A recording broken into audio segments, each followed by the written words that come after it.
Bonjour à toutes et à tous et bienvenue pour cette nouvelle édition de Allô Mélenchon. Bonjour Jean-Luc. Bonjour Allô. Ok.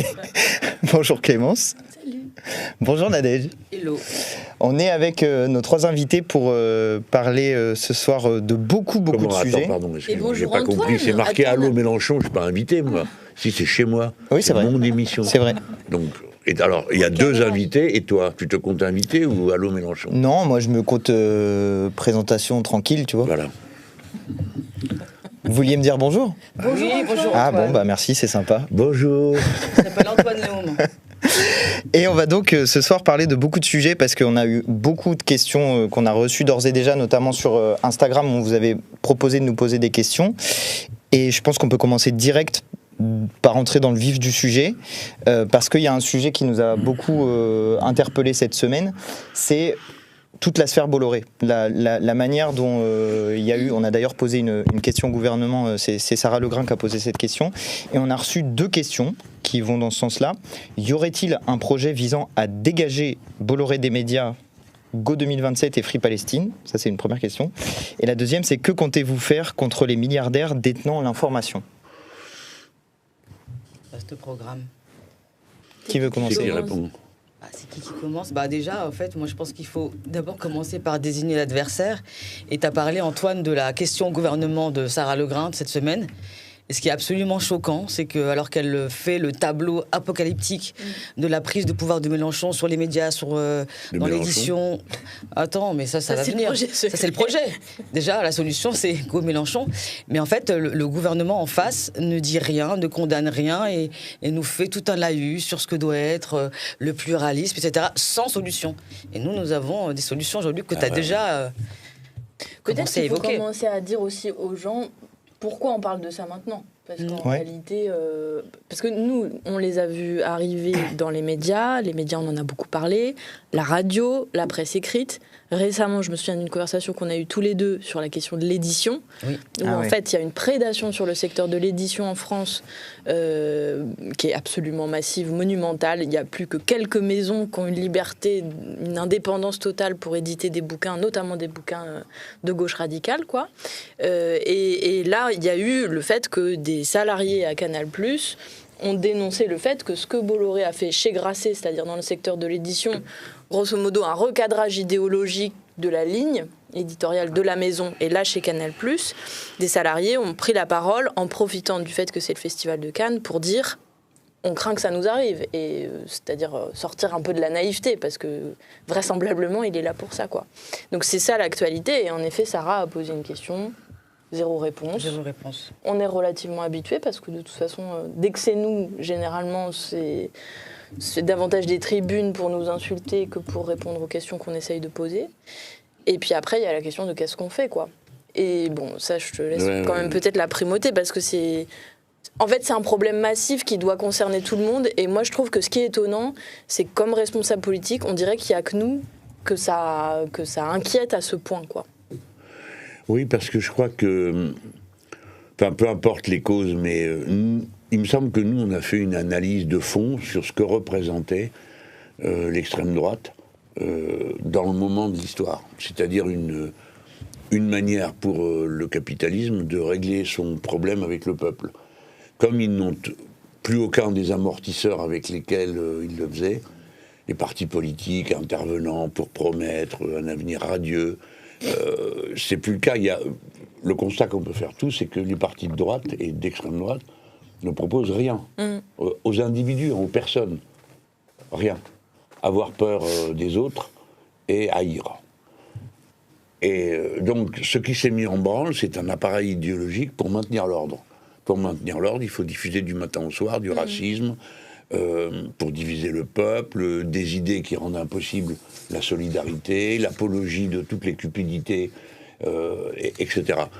Et surtout le fond de l'air je pense qu'on a finalement choisi le bon mot avec le mot suprémacisme, c'est-à-dire répandre l'idée que l'ordre naturel des choses, c'est des dominations empilées. Hein, voilà. Et donc, Bolloré, il joue le rôle du gars qui, décomplexé, s'est amené là-dedans et dit je vais m'emparer de tous les appareils de propagation d'idées, d'images. Et c'est fait, mais c'est tellement brutal, désinhibé que je pense qu'il y a plein de gens qui sont sidérés, qui n'arrivent pas à croire que ce soit aussi vrai que ça. Et honnêtement, nous, au début, si tu te souviens, quand ça a commencé dans la presse, petit à petit, au début, il y avait les gens qui, évidemment, s'indignaient immédiatement, puis il y avait aussi de la demi-teinte. Moi, je n'hésite pas à dire que j'ai fait partie de la demi-teinte. Disant, vous n'allez pas me demander de pleurer sur le JDD, dont le dernier numéro, soi-disant libre, consistait en une immense interview de Madame Le Pen qui nous tapait dessus. Je veux dire, attendez, trouvez autre chose pour essayer de nous faire pleurer, mais pas ça. Et puis, c'est ceux d'entre nous qui ont été, évidemment, comme d'habitude, les plus vigilants, et je pense qu'ils avaient raison de dire, on ne peut pas accepter un truc pareil, parce qu'ils vont commencer à un bout et finir. Et là, après, on est arrivé, quand on a eu cette discussion, sur le fait que on a fini par comprendre qu'ils avaient aussi les bouquins, l'édition des bouquins scolaires, etc., etc. Et donc, maintenant, je suppose que, d'abord, ils préparent un état d'esprit général, et deuxièmement, s'ils accédaient au pouvoir, ce serait immédiatement pour mettre cette machine à produire une vision du monde au service du gouvernement d'extrême droite, mais pour mettre au pas la société idéologiquement. C'est pourquoi c'est pas un petit sujet ou un sujet à côté. Évidemment, pour tous ceux qui ne comprennent pas l'importance dans une société de la culture, c'est un sujet annexe. Pour nous, non. Donc, il faut une mesure qui soit radicale. Et compte tenu de ce qu'on sait, nous, des calendriers, de l'accession au pouvoir, on sait que dans les 2 premiers mois qui arrivent après la prise de la responsabilité du pays, par exemple, les premiers mois qui ont suivi 1981, on a eu une session extraordinaire et on a traité de la décentralisation. Pourquoi ? Parce que l'équipe qui arrivait au pouvoir était très pris par ce thème, au sens de « il faut refonder la démocratie française en l'ancrant dans la démocratie locale et arrêter le gouvernement des préfets et tout ça ». Alors, en plus, tous les gens qui étaient là venaient de là. Gaston Defferre était maire de Marseille, il était ministre de l'Intérieur. François Mitterrand était, bien sûr, le président de la République à ce moment-là, mais il était maire de Château-Chinon, conseiller général de Château-Chinon, député de Château-Chinon et président de la République. J'avais un pote qui me disait, chez nous, on va voter Mitterrand en un seul mot. Toutes les élections, c'est Mitterrand, quel que soit le niveau, tu vois. Ils se marraient, comme on est en train de le faire là. Et donc, eux, c'était des hommes qui étaient tous marqués par le fait, des choses qu'on ne sait pas aujourd'hui, mais c'était le préfet qui amenait le budget. Tu vois ? Moi, j'ai connu la période de transition. Alors, voilà. Ensuite, ça a été Sarkozy. Pardon, je suis un peu long, mais Sarkozy, dès qu'il est arrivé, il a fait l'autonomie des universités et le régime spécial des cheminots. Puis ça tombait bien, pendant l'été, il comptait coincer tout le monde. Il n'arrivait à rien, mais tant mieux. Pour les cheminots. Par contre, pour les facs, oui, il est arrivé à faire passer l'autonomie. Et il y avait une sorte de complicité active. Moi, j'ai pas peur de le dire, parce que j'ai peur de rien, mais de tout un tas de gens qui étaient un peu l'aristocratie des universités, qui ne juraient que par l'autonomie, qui était en fait une manière de se donner des pouvoirs supplémentaires. Bref, on va pas faire le détail parce qu'on va se faire beaucoup d'ennemis, mais moi j'ai toujours été contre ce truc. Alors, nous, on va arriver. On est élu, c'est mois d'avril, mai. Il y a le temps que tu arrives, tu hérites immédiatement soit d'un projet de loi de finances rectificative, on est obligé de faire ça, et puis tu arrives avec les documents qui t'arrivent de l'administration pour préparer le budget septembre-octobre, d'accord ? Donc le budget de la Sécu, le budget de l'État. Donc le mieux, pendant que les uns préparent cette étape, les autres se mettent au travail et au combat sur des cœurs de cible en quelque sorte. Et à mon avis, il faut qu'on commence par ça, c'est-à-dire une loi de libération des médias. Et la loi de libération des médias, ça couvre plein de sujets, mais le premier, c'est la dislocation des monopoles.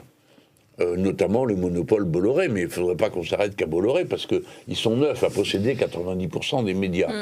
Donc déjà, empêcher, comme on le fait pour certaines compagnies ou trusts, il y a des lois antitrust dans tous les pays, pour empêcher des gens d'avoir une situation tellement dominante qu'en réalité, il n'y a plus d'espace pour personne, et donc pas de... pas de démocratie réelle. Là, c'est particulièrement important et urgent, mais il faudra aller au bout de l'idée, pas faire juste de la petite retouche. Alors, au bout de l'idée, c'est démanteler les trusts, empêcher que des gens cumulent des choses comme plusieurs médias en même temps, c'est séparer les médias et l'argent, c'est donner du pouvoir aux utilisateurs de médias, c'est-à-dire ceux qui regardent la télé, ceux qui écoutent la radio, ceux qui s'abonnent à un journal, qui sont considérés comme une espèce de masse inerte. Hein, alors ils se vendent des journaux, mais bon, toi tu t'es abonné, ça coûte des ronds de s'abonner, et tu comptes pour rien, c'est comme si tu n'existais pas, et donc tu peux passer des mains d'un type, d'une orientation à une autre. Bon, je prends ces exemples-là, et puis évidemment le conseil déontologique des médias qui permettent d'avoir un recours, parce qu'aujourd'hui il n'y en a aucun. C'est pas l'Arcom, cette farce ambulante, qui peut être considérée comme un recours pour nous. Donc, alors je termine en disant que nous, sur ce sujet, on doit le faire instruit par l'expérience. Parce que tous nos camarades de la vague des années 90-2000 en Amérique latine ont tous vécu dans l'illusion que ça pouvait s'arranger. Qu'on allait pouvoir s'entendre, du moment qu'on respecte la liberté, alors les journalistes allaient être responsables, les patrons de presse. Ça s'est terminé dans un carnage affreux. Moi j'ai vu là, par exemple, la presse au Venezuela, tu avais à la une des appels au meurtre contre Chavez. C'était inouï ce qu'ils avaient fait. Une année, ils avaient passé un film porno à midi, et ils s'étaient trompés, ce qui peut arriver, enfin ça paraissait quand même étrange. Et évidemment, le pouvoir a répliqué en coupant l'antenne. Je sais pas, une sanction genre 24 heures. Ça a été un cri dans le monde entier, le scandale, le pouvoir vénézuélien réprime la liberté de la presse. Alors à partir de là, il y a eu une espèce de panique à bord. Bon, évidemment, des pays comme le Brésil, où c'est des monstres médiatiques qu'il y a là. Lula tâtonnait. Christina Kirchner en Argentine a attendu trop longtemps. Alors elle, pareil, alors à la fin ça s'est terminé dans un face-à-face qui n'avait plus de sens. Elle interdisait aux journalistes de l'approcher. Donc il n'y avait plus de conférences de presse avec des journalistes argentins en Argentine, et quand elle allait à l'étranger, elle interdisait aux journalistes de venir. Bon, c'est pour vous dire qu'il y aura de ma part en tout cas, et puis de ceux d'entre nous qui sont bien informés de toutes ces réalités, aucune naïveté. D'accord ? Ceux qui croient qu'on ne va pas se rendre compte, ou qu'on ne sait pas, ou que on va... Non, je les préviens tout de suite, on le fera. Et puis on le fera pas, on fera jusqu'à la peau. Ça permet justement de faire une transition avec une autre question qui a été posée dans le chat et qui va nous permettre de parler programme, parce qu'aujourd'hui on a lancé les contributions programmatiques, et du coup tout ce que tu dis là sera évidemment dans le programme. J'ai une question, donc Sam Sagas sur Twitch qui dit: bonjour Monsieur Mélenchon, bonjour Madame Guettet, bonjour Madame Abou-Mangoli, bonjour tout le monde, je voudrais savoir ce que vous attendez des consultations citoyennes sur le programme. N'avez-vous pas peur, c'est pour ça que j'aime bien la question, n'avez-vous pas peur d'être pris sur votre gauche, qu'on propose des trucs beaucoup plus radicaux que ce que vous pensez? Et j'en ai deux autres. J'ai qui contacter, ça c'était des questions qu'on avait eues sur Instagram, qui contacter pour des idées d'amélioration du programme, donc peut-être tu pourras répondre. Et en lien, la nouvelle version de l'AEC, donc l'avenir en commun, c'est notre programme, c'est pour quand? Peut-être. En plus, c'est une grosse pression, hein. Ouais. Oh, il y a une grosse pression. Il y a une grosse pression pour savoir. Alors, c'est quand qu'on a le droit de dire des choses Alors, bon, on a ouvert ce matin les contributions citoyennes sur le programme. Les gens ont un mois, c'est du 20 mai au 20 juin. Pourquoi on l'a fait? Parce qu'on le fait à chaque fois, et que donc il n'y avait pas de raison cette fois-ci de sauter cette étape. C'est une étape où quiconque, inscrit sur la plateforme ou pas, peut participer, peut donner sa contribution. J'en profite pour remercier aussi les équipes qui ont participé à ça, parce que c'est un énorme boulot. Concrètement, vous allez sur mélenchon2027.fr, vous cliquez sur la mesure actuelle du programme qui est votre sujet, dont vous avez envie de discuter, etc. Et vous pouvez la modifier, l'amender ou en ajouter une autre. C'est hyper bien fait et c'est très, très simple et très clair. On l'a fait à chaque fois, parce qu'on l'a fait en 2016 pour la campagne de 2017 et en 2021 pour celle de 2022. Et que ça nous paraît une étape... on va dire la première étape de la nouvelle réactualisation. Parce que Jean-Luc en parlera peut-être après, mais nous avons l'impression parfois d'être un peu dans un jour sans fin sur le programme, c'est-à-dire qu'une fois qu'on a fini de l'actualiser, on commence la réactualisation d'après. Là, on travaille sur la version de début 2025, qui est la dernière fois qu'on l'a mis à jour. Et évidemment, celle qu'on prépare là, c'est pour la campagne présidentielle. Pour des raisons très simples, on l'actualise tout le temps parce qu'il y a des choses factuelles qui changent. Le niveau de vie, des nouvelles lois macronistes dégueulasses qu'il faut absolument tout de suite abroger, etc. Et puis aussi, évidemment, parce que par ce qu'on fait à l'Institut Labo ici, par la réflexion des groupes thématiques qui font un énorme travail, il y a 41 groupes thématiques du mouvement, parce que les parlementaires produisent à l'Assemblée nationale et au Parlement européen, et ben tout ça nourrit notre réflexion et évidemment elle n'est pas figée et évidemment on doit intégrer tout ça. Donc voilà, aujourd'hui on a ouvert, ça dure un mois, en parallèle on fait des auditions. Les parlementaires vont mener ça commence demain, sur les questions écolo. Demain. Dans la salle, là, c'est ça, il y a un dispositif. Pour info, tout à l'heure, j'arrive dans ce qui est d'habitude une salle de réunion, il y a des micros partout. Oui. Et parce que le but, c'est quoi cette histoire maintenant? Qu'est-ce qui se passe là? Le but, c'est de les rendre publics et que tout le monde puisse y assister. On a reçu 1000 contributions dans la journée, donc il y a une attente. Et pour répondre, parce que j'ai pas envie de faire comme si j'avais pas entendu, est-ce qu'on a peur d'être pris par notre gauche?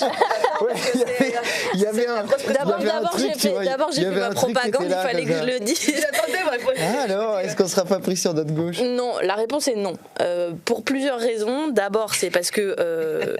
Non, mais parce qu'en fait, je pense que chacun voit de son propre point de vue. Là, on en a accumulé 1000. Par curiosité, je les ai regardés très rapidement et en diagonale, parce qu'il y a toujours un peu d'excitation les premières qu'on reçoit. C'est pas le cas. Enfin, si on a fait 22% la dernière fois, c'est parce que grosso modo, on est quand même arrivé à faire une sorte de point d'équilibre. Il y a des gens qui sont plus à gauche ou... Je vais rien dire de négatif. Oui, c'est ça. Qui, en tout cas, sur certains sujets, peuvent être un peu plus radicaux que ce qui a marqué dans l'avenir en commun. Mais il y a des gens aussi qui trouvent que ça va déjà trop loin. Bref, je pense qu'on arrive à des points d'équilibre. Je fais pas de la langue de bois en disant ça. Par exemple, il y a une des mesures, le SMIC, il faut l'augmenter. J'ai vu plusieurs contributions à ce sujet. J'en ai vu même circuler sur les réseaux sociaux. On en a déjà discuté avec Jean-Luc. Il est évident qu'il faut l'augmenter par rapport à ce qui était marqué en 2022. Le niveau de vie, il est passé par là, l'inflation, elle est passée par là, les gens, ils en peuvent plus. Bien sûr. Bon, voilà, il y a tout un nombre de choses. Et puis après, il y a des choses sur lesquelles je pense que, je te laisse la parole après, mais je pense qu'on n'a pas de mal à admettre aussi qu'on progresse dans la réflexion, qu'il y a des sujets qu'on fait nôtres, qui étaient moins les nôtres dans la version 2012 ou dans la version 2017. Je pense typiquement aux questions antiracistes qu'on peut avoir incorporées. Je pense aussi aux questions féministes, parce qu'avec le temps, la pensée se développe et en tout cas, elle arrive jusqu'à nous, parce qu'elle a été développée depuis très longtemps. Et donc, évidemment, il y a des sujets qui évoluent. Et à vrai dire, c'est tant mieux, quoi. Il y a aussi des fortes attentes, moi je trouve. En fait, évidemment, le contexte international joue, mais il y a vraiment aussi un changement de priorité, aussi un changement d'analyse de ce qu'est la situation en France au prisme de ce qui se passe au niveau international. Oui. Et c'est là quand même que je trouve que la France Insoumise a réussi un réel travail d'acculturation sur ces sujets-là. C'est-à-dire qu'aujourd'hui, en fait, des militants, des sympathisants insoumis peuvent expliquer quelles sont les conséquences du blocage du détroit d'Ormuz et du coup sur différents secteurs économiques. Ça, il y a vraiment une attente là-dessus, sur ces questions internationales, en tout cas sur l'impact des questions internationales sur ce qu'on va proposer au peuple. Et il y a aussi une autre tendance. Alors j'ai vu beaucoup, moi, Clémence, des gens qui disaient non mais regardez, le PS copie notre programme, c'est pas possible d'être en dessous. Bon déjà, je pense que la marche est un peu haute quand même. Si c'est qu'ils le mettent dedans, mais ensuite ils respectent pas vraiment ce qu'ils font. Je pense que les gens sont instruits. Et puis il y a aussi beaucoup de demandes futuristes. Du genre, la question de la robotisation, évidemment les questions liées à l'IA, le lien entre le développement de l'IA et le respect des droits de l'homme, des droits humains, et évidemment les nouvelles technologies liées à la préservation de la planète. Là-dessus, on est vraiment, je trouve, sur une caractéristique des sympathisants insoumis qu'on ne trouve pas ailleurs. Vraiment, c'est assez impressionnant. Et comme les gens savent, à mon avis, que tu es quand même assez branché sur... parce qu'en fait, ce qu'on attend d'un président de la République, c'est pas juste un catalogue de mesures, mais c'est une projection sur 20, 30, 40 ans. Et il y a une forte attente là-dessus. Donc tu as la pression aussi. Ouais, non mais je crois que l'affaire du programme, elle est extraordinaire entre nous, parce que l'intuition, au départ, c'était comment on refonde la gauche, parce qu'on partait de l'idée qu'elle était détruite, et qu'elle s'était elle-même enfermée, qu'elle ne se relèverait pas. Parce qu'en 2005, ils ont tous voté oui, à l'exception du Parti communiste et du petit parti de gauche que nous étions. Même les Verts qui avaient voté non à Maastricht ont voté oui au projet de constitution européenne qui, pour qu'on le rappelle, contenait tous les traités précédents. Donc eux, ils votaient oui après avoir voté non à Maastricht, et moi je votais non après avoir voté oui à Maastricht. Non mais c'est normal, c'était un grand recentrage de tout le monde. Moi, mon constat, c'était, tout ce qu'on attendait, rien ne s'est passé comme prévu, et tout ça n'a plus rien à voir avec l'idée qu'on se faisait de faire à échelle européenne ce qu'on n'arrivait pas à faire à échelle nationale, c'est-à-dire un socialisme démocratique, de progrès social, etc. etc. Bon, donc on s'est dit, non seulement c'est foutu, quand en 2008 ils ont voté le traité de Lisbonne, qui est la reprise de ce traité auquel les Français avaient dit non, mais quand ils votent tous le traité de Lisbonne, ils se mettent les mains comme ça, ils ne feront plus jamais un programme qui sort du cadre néolibéral, puisque c'est dans la Constitution. Donc c'était clair qu'il fallait faire autre chose. Et quand on a recommencé tout à zéro, ça a été possible grâce à notre alliance avec le Parti communiste. Donc dans ce que sont les Insoumis aujourd'hui, il ne faut jamais oublier que c'est le résultat d'une convergence politique entre une organisation de petits partis de gauche et le Parti communiste, qui rend d'autant plus incompréhensible sa rupture avec nous, puis après son hostilité absolument instituée contre nous. Mais au moment où on démarre, nous on n'a rien, le petit parti de gauche. Donc on commence par dire, puisqu'on n'a pas de programme et qu'on ne sait pas le faire, en 3 mois, en 2 mois, on va faire des fiches. Et donc on a commencé avec 1000 fiches sur toutes sortes de sujets. Et évidemment qu'on prenait, comment on a fait pour faire ça?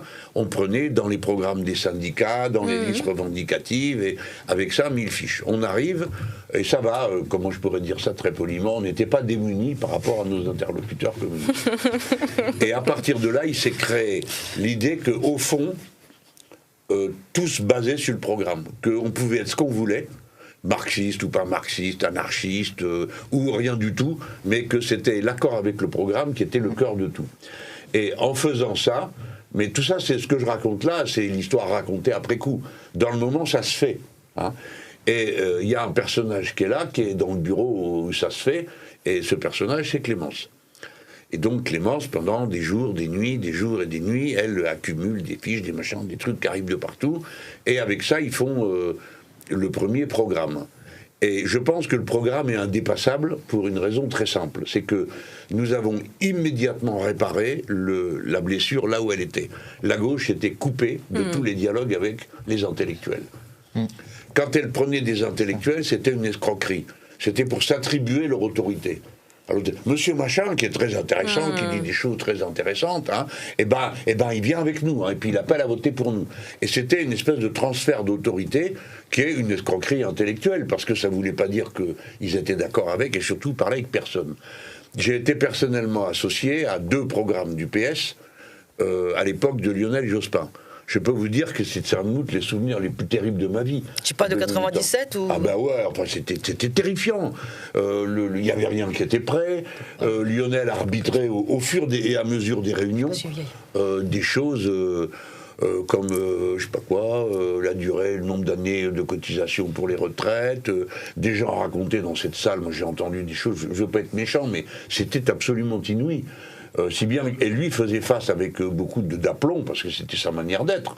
Mais ce que ça voulait dire fondamentalement, c'est que tout ça ne valait plus un clou.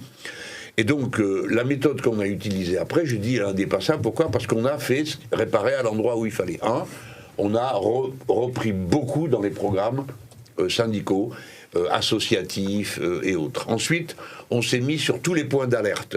Là, par exemple, on n'a pas eu de mal à se mettre à réfléchir sur l'intelligence artificielle parce que c'est la manière d'être de la maison. Ah, il se passe un truc, alors on regarde, on a fait défiler du monde, on a écouté, on a réfléchi, et on n'a pas encore conclu. Après, j'ai raconté une fois, mais je tiens à le redire parce que moi, si je fais pas des refrains, les autres, ils chargent d'en faire à ma place. Mais dire, ouais, c'est pas démocratique. Je sais pas pourquoi. L'autre soir, j'entends Apathy dire ça. Bon, alors, eux, les filles, bon, c'est pas démocratique, mais bon, genre, c'est la schlag là-dedans. Bon, non, ça se passe pas comme ça. J'ai déjà dit, notre méthode, c'est la palabre sous le bagnon. Comme on a un programme. Donc, quand on reprend une question, parce que quelqu'un vient et dit « Ah non, ça va pas du tout, ce qu'on raconte là, on peut pas être d'accord avec ça. » Ah bon. Alors, on parle. Et c'est la palabre sous le bagnon. Tant qu'on n'est pas tous d'accord, on change rien. Donc, voilà. Et puis quand on finit par se mettre d'accord, qu'on a trouvé une... Donc on n'est pas en train de faire de la synthèse à la Hollande, vous voyez. Il y en a un qui dit A, l'autre dit B, alors on va dire B, A, B, etc.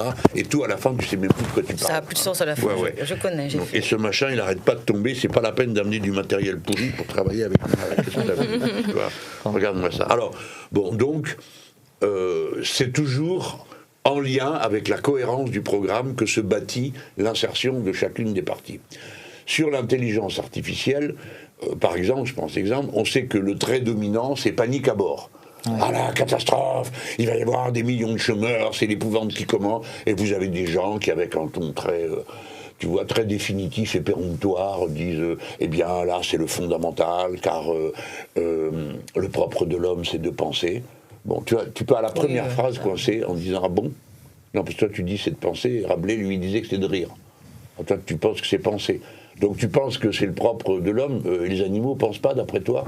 Alors là tu vois que l'autre il commence à trébucher, si, oui, non, c'est plus ce qu'il veut dire. Bon, et puis après, moi je reste sur la formule du mathématicien qui était venu à notre Valine, comment il s'appelle celui qui a une araignée là, qui a un titre. Villani. Cédric Villani. Avec la droite, je sais pas ce qu'il fout avec eux. Bon, il est avec les écolos maintenant. Il sait pas trop ce qu'il fout en fait. En tout cas, celui-là, moi j'ai trouvé merveilleux, c'est un matheux. Oui. Donc les matheux, ils ont souvent un formalisme intellectuel très dur. Oui, on en a un, nous. Oui, bah évidemment. Et le mec, il arrive à la commission et il dit mesdames, messieurs, les députés, mes chers collègues, je vais vous parler d'intelligence artificielle. C'est un sujet très difficile parce que, voyez-vous, déjà, ça commence par un problème. On ne sait pas ce qu'est l'intelligence. Bon, j'ai adoré.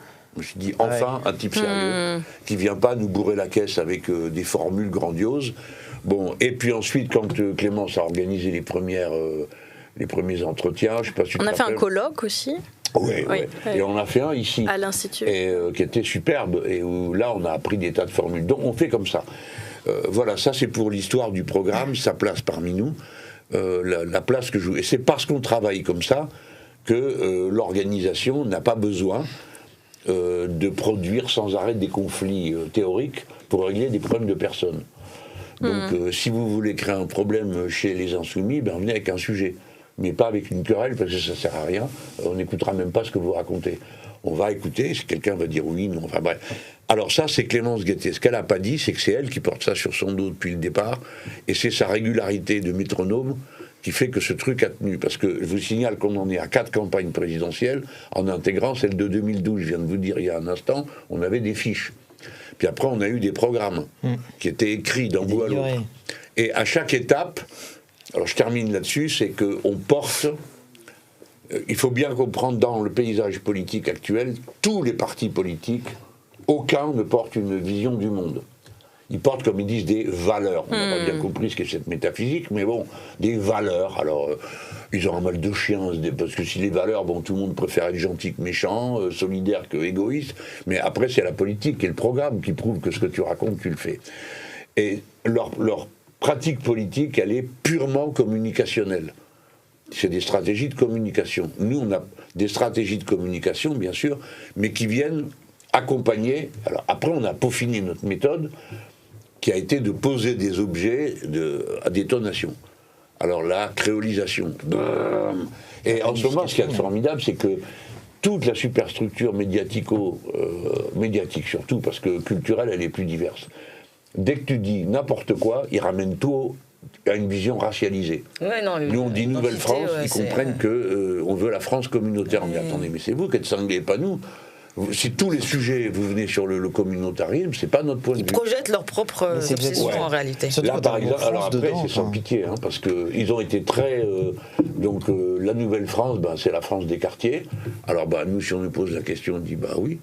Mais pas que. Et puis, on essaye de montrer, bon, je ne vais pas le faire maintenant, hein, mais Mais alors nos ennemis ont besoin continuellement de nous enfermer dans le fait qu'on a tort. Là, j'ai en main un article de La Croix. Tu sais que si on ne me pend pas après l'avoir lu, c'est que vraiment on est très bon. Parce que on dit que le thème Nouvelle-France, c'est du communautarisme. C'est pas les pires, hein, je crois. Pardon ? C'est pas les pires, je crois. Ah non, parce que c'est argumenté. Non, mais c'est sur Nouvelle-France, c'est le papier sur Nouvelle-France. Oui, tu l'as lu ? Oui. Qu'est-ce qu'il raconte ?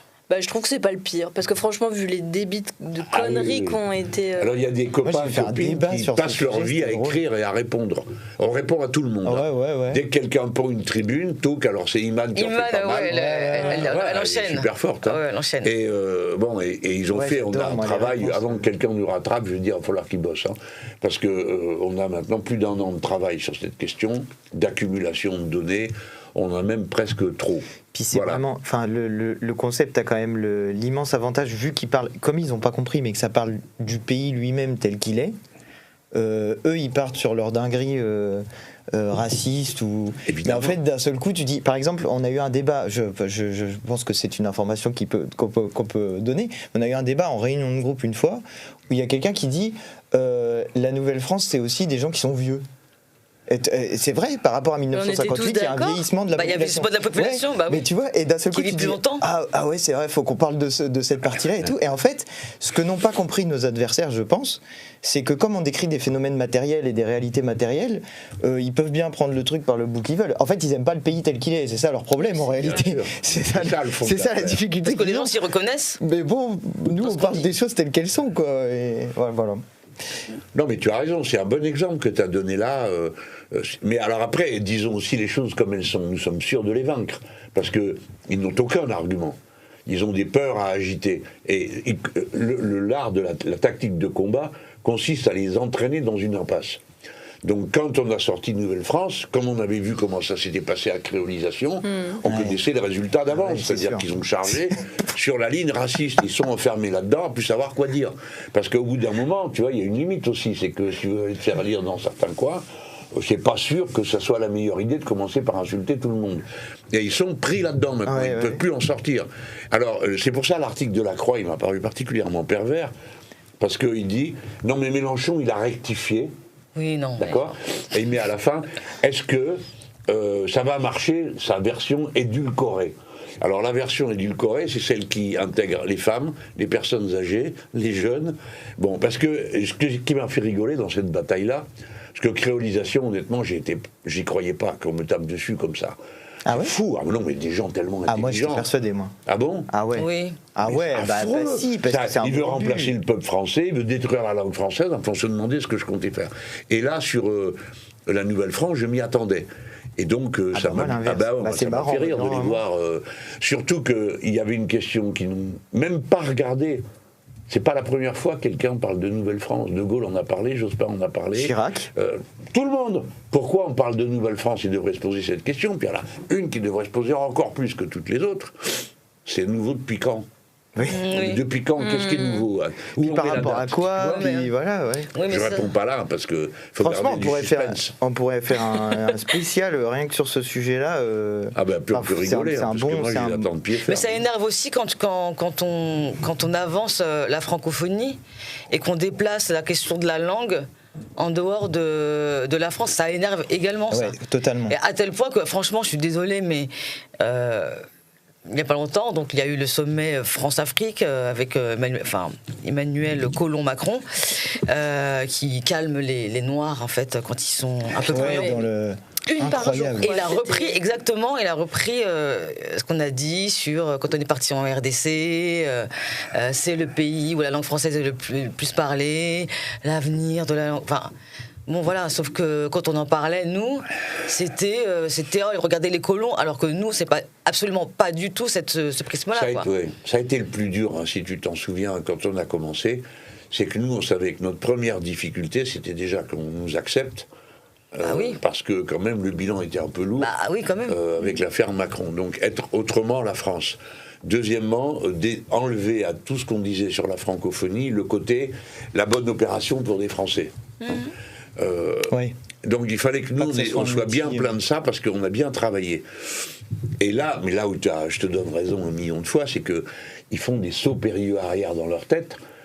quand tu leur dis « Ah oui, ça y est, vous avez enfin compris que la langue française appartient à ceux qui la parlent déjà. » Comment, quoi? Pas du tout la langue française. Et à leur bannière aussi. Voilà, c'est surtout ça, en fait. C'est cette partie-là aussi qui pose problème. Et quand tu leur dis 9 francophones sur 10 à la fin du siècle seront en Afrique, alors là, c'est l'évanouissement. Le coup de téléphone nerveux au SAMU pour récupérer les gens. Et c'est vrai que, voilà, ils sont là-dedans. C'est une panique, c'est une espèce de panique... qui n'a pas de sens. Enfin, je veux dire, là encore, tu parles de réalité matérielle, c'est-à-dire tu dis on parle de choses qui se passent, qui vont se passer, et c'est plutôt une chose positive de pouvoir avoir une langue en commun pour pouvoir échanger, pour pouvoir parler. Elle, bien sûr, il y a une origine, il y a une dimension coloniale, et il y a cette dimension qui existe au point de départ et qu'on nie pas. Mais le point d'arrivée où on en est aujourd'hui, c'est qu'on peut parler ensemble, ce qui est une chose hyper positive. Mais tu as souvent une vision des choses chez nos adversaires politiques qui est tout est noir, tout est négatif, le tableau est sombre et il ne peut rien y avoir de positif qui sort surtout qu'on ne comprenne toujours pas la réalité. L'autre jour, on recevait des camarades tchadiens. Ah oui. Bah, t'étais là? Oui, j'étais là, ouais. Et le copain, il dit « Ah non, mais attendez, nous, la francophonie, on prend ça très au sérieux, ce que vous nous dites, ça nous intéresse, on veut en parler, parce que nous avons plusieurs langues et cultures dans notre pays, et les gens parlent leur langue maternelle, etc., et le français nous sert de langue commune. Donc c'est sous cet angle-là qu'il faut regarder les choses, et pas en commençant à paniquer. Enfin, ils font bien ce qu'ils veulent. Comment être utile en tant que locuteur, en fait, de la même langue? Comment être utile pour faire du lien? Comment être utile pour mener des projets communs dans une relation d'égalité? Et ça, manifestement, ça met du temps à infuser. Mais tu sais ce qui est rigolo avec les pseudo-intellos avec lesquels on se fracasse, c'est qu'ils ne connaissent pas l'histoire de leur propre pays. Ils ne savent pas que la langue française, c'est une décision politique, personne parlait français. Le provençal, l'occitan, le breton, le basque étaient des langues de masse.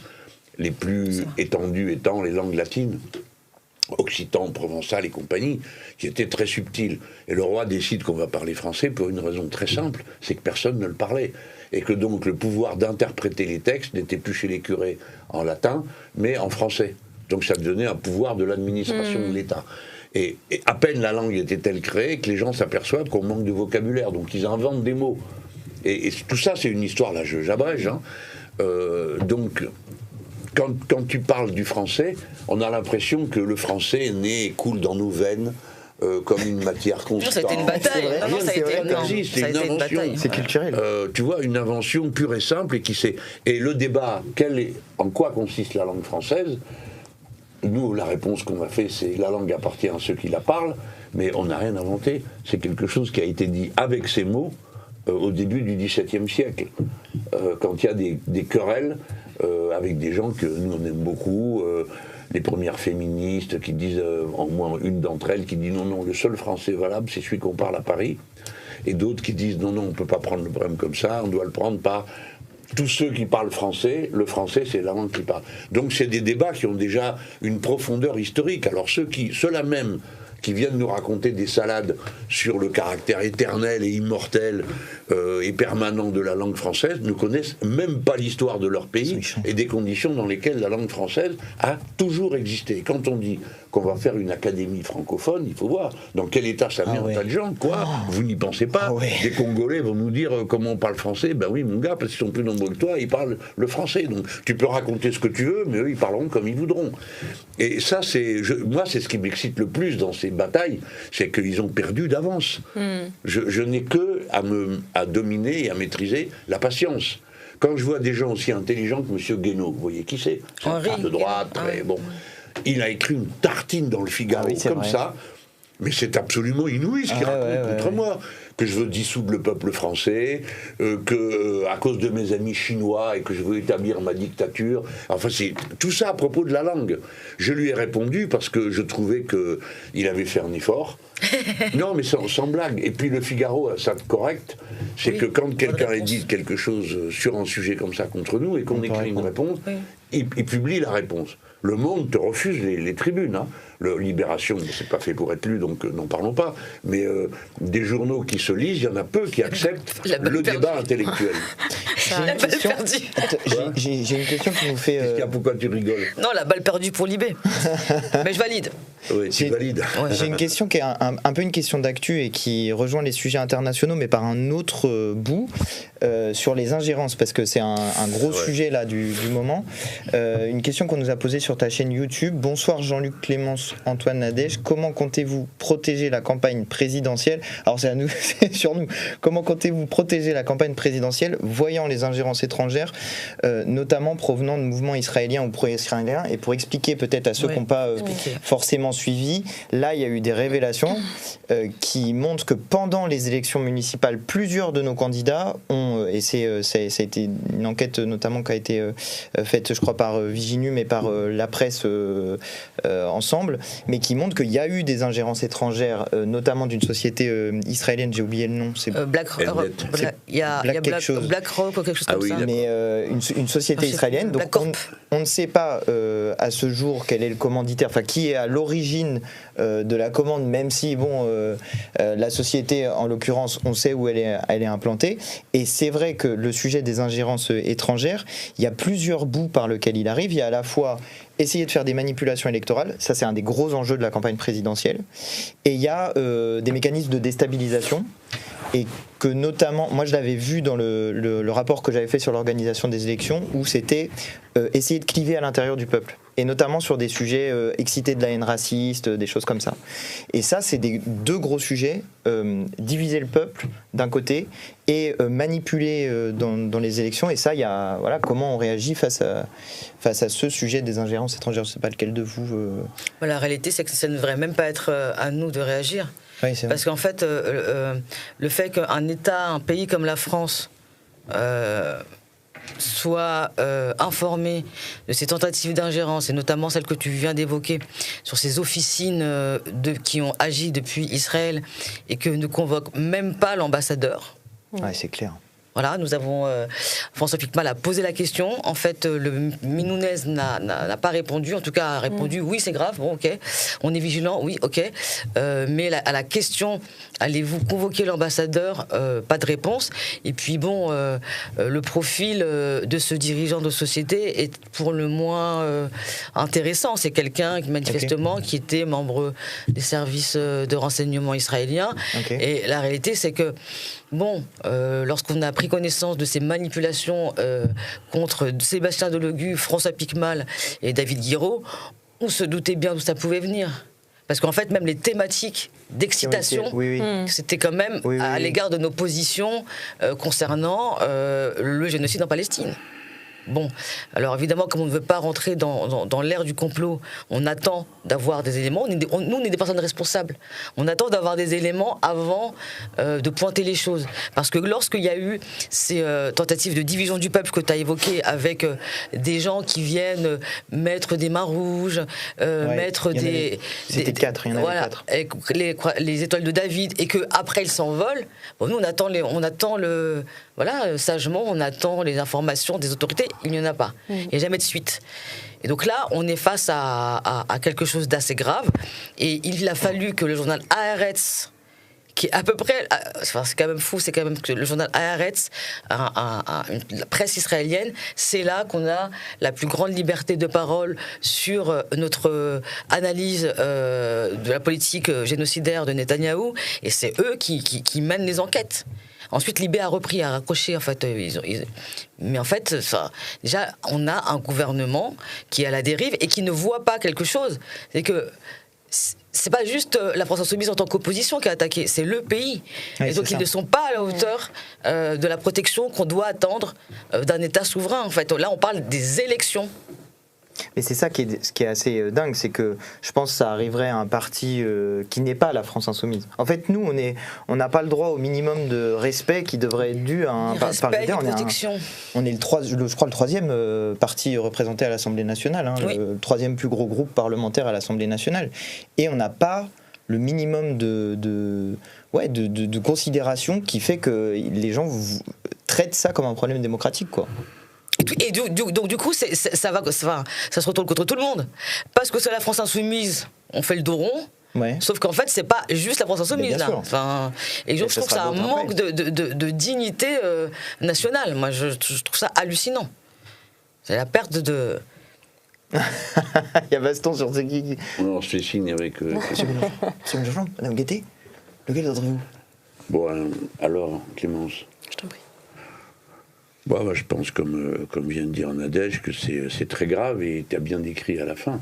Si on dit oui, c'est la France insoumise, donc on s'en fout. Tous les coups sont permis. Hein, et puis après, ça se retourne contre tous les autres. Et ça, c'est quelque chose que nous, on maîtrise depuis le début. On sait que c'est sur nous qu'on essaye des mauvais coups qui sont destinés à toute la société. Ce qui se met en place, c'est un système de commandement. Il y a des figures imposées, tout le temps les mêmes, dans tous les pays du monde. Partout, avec le même vocabulaire. Premièrement, l'antisémitisme. Tout adversaire du système est qualifié d'antisémite, avec des campagnes qui ont été d'une violence croissante, parce que suivant les pays, il y a un terrain plus ou moins favorable d'indignation légitime face à la question de l'antisémitisme. En Amérique latine, l'antisémitisme est moins bien compris dans sa violence et sa dangerosité que sur le continent européen, qui a été le continent du massacre, que les Allemands ont entrepris dans la Shoah. En Amérique latine, c'est plus lié à une vision du christianisme. Mais tout a été fait pour taxer d'antisémitisme, un après l'autre, tous les leaders de la gauche, sans exception. En commençant par Chavez, c'est Libération qui avait monté cette cabale contre lui sur la base d'une traduction falsifiée. Parce que Chavez, qui était parti dans un de ces trucs, parce que les camarades, ils sont sympas, mais alors dis donc, on s'est tapé des prêches de curés de première grandeur. Ils sont tous membres adhérents intellectuellement de la théologie de la libération. Ils sont tous très chrétiens.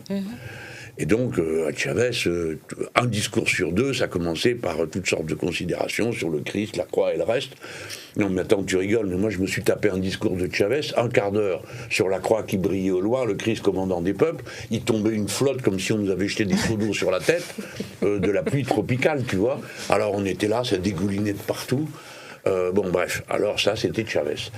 Et ils lui ont collé, alors il était parti dans un discours et il dit oui, ce sont les mêmes qui ont crucifié le Christ et Simon Bolivar. Personne n'a crucifié Simon Bolivar, qui n'a pas été. Mais enfin, pour lui, si vous voulez, c'était l'imagerie contre l'Empire. Bon, on a compris, il s'en prenait aux États-Unis d'Amérique, il n'y avait rien là-dedans d'antisémite. Il faut voir l'histoire. Libé fait une page entière. C'est comme ça que moi je suis devenu chaviste. C'est-à-dire en m'apercevant que Libé mentait. Alors il y avait une photo de Chavez qui regardait au ciel avec les mains comme ça, je ne sais pas pourquoi celle-là, et le titre sur toute la page c'était « Le credo antisémite de Chavez ». Voilà. Donc là j'ai compris qu'il mentait en lisant le texte en espagnol, et j'ai bien vu que c'est pas vrai, c'était pas ce qu'il disait. Mais ils ont fait la même chose à tout le monde. Bref. Et après, quand c'est arrivé en Europe, le banc d'essai, ça a été... l'anglais. Corbyn. Voilà, Jeremy Corbyn. Et là, et Corbyn, au lieu de résister tout de suite la baïonnette au canon, il a commencé à dire non, mais attendez, on va voir. Et alors là, il a été submergé. Et on est arrivé jusqu'au moment, et moi j'ai protesté, ce qui m'a valu après d'hériter de l'étiquette, parce que le grand rabbin anglais dit il n'est pas digne d'être Premier ministre. Je dis chez nous, les religieux ne donnent pas un avis sur qui a le droit d'être Premier ministre ou pas. D'accord ? Je ne savais pas à l'époque ce qui m'attendait après. Et donc ça a été alors l'antisémitisme. Ensuite, il y a la drogue. Dans tous les pays du monde, maintenant, celui qu'on attaque, le leader de gauche, en général, est un suppôt des cartels de la drogue. Et un par un. Alors, évidemment, Chavez. Maduro, c'est ce qu'ils lui ont fait. Hein. Oui. Maduro, quand ils l'ont arrêté. Mais ce que les gens ne savent pas, c'est que tous les chefs d'accusation liés à la drogue sont tous tombés. Ils vont être jugés pour autre chose. Bien sûr. Bon.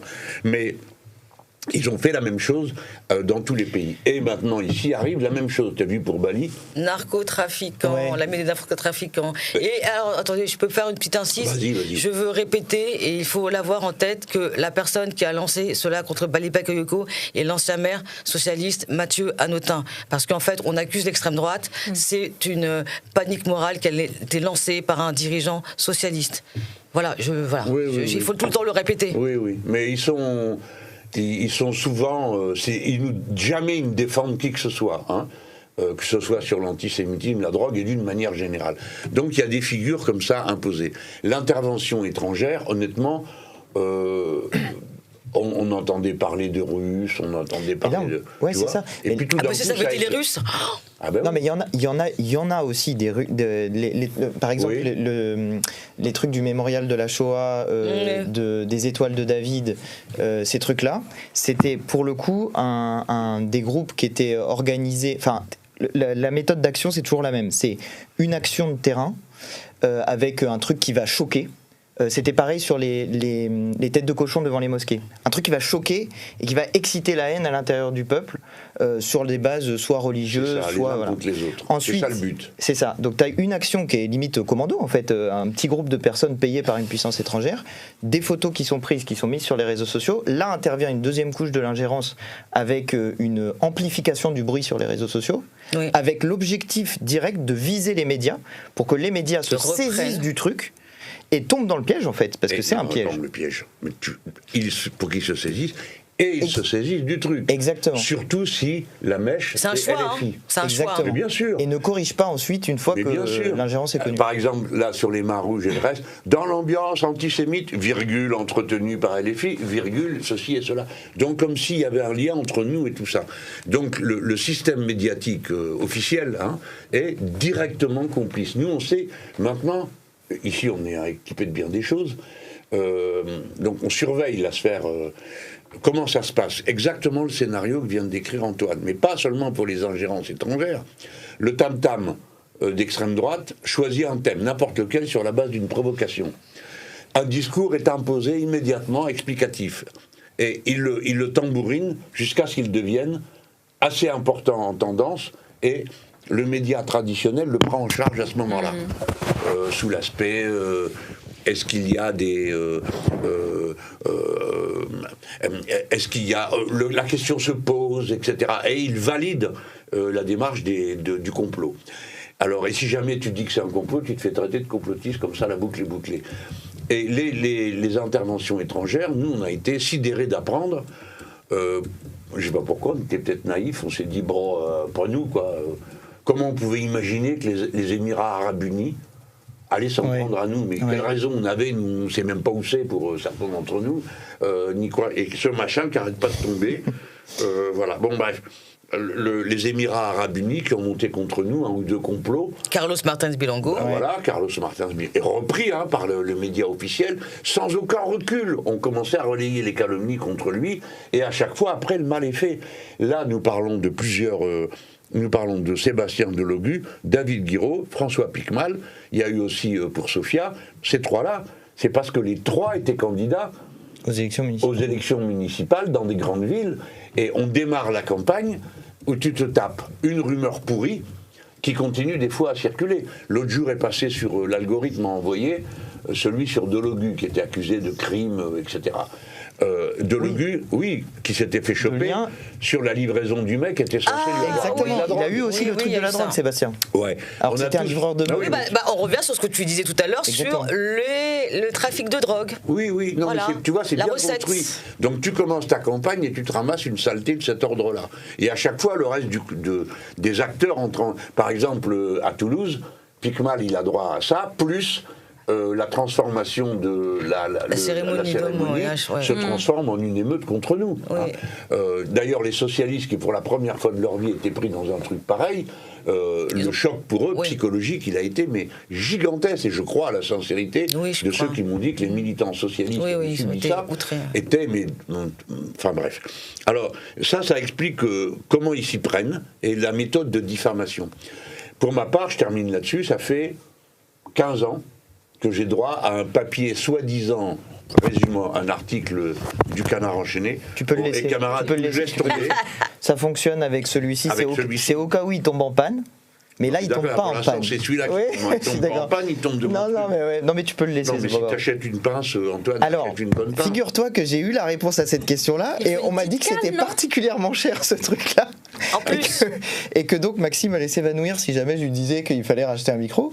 Mais tu peux l'enlever, celui-ci fonctionne, on s'en fiche. Non, mais ça m'est égal, mais ça arrête pas de tomber. Oui, je sais bien. C'est quand même toi le chef là-dedans. Je me rends compte. Donc Non, mais attendez, vous affolez pas. Je vais faire des déclarations importantes, Maxime, on a besoin d'un nouveau micro. En attendant, j'ai perdu le fil de ce que je racontais. Donc, il y a un article du Canard enchaîné, qui n'a jamais été du Canard enchaîné. Le Canard enchaîné n'a naturellement jamais démenti.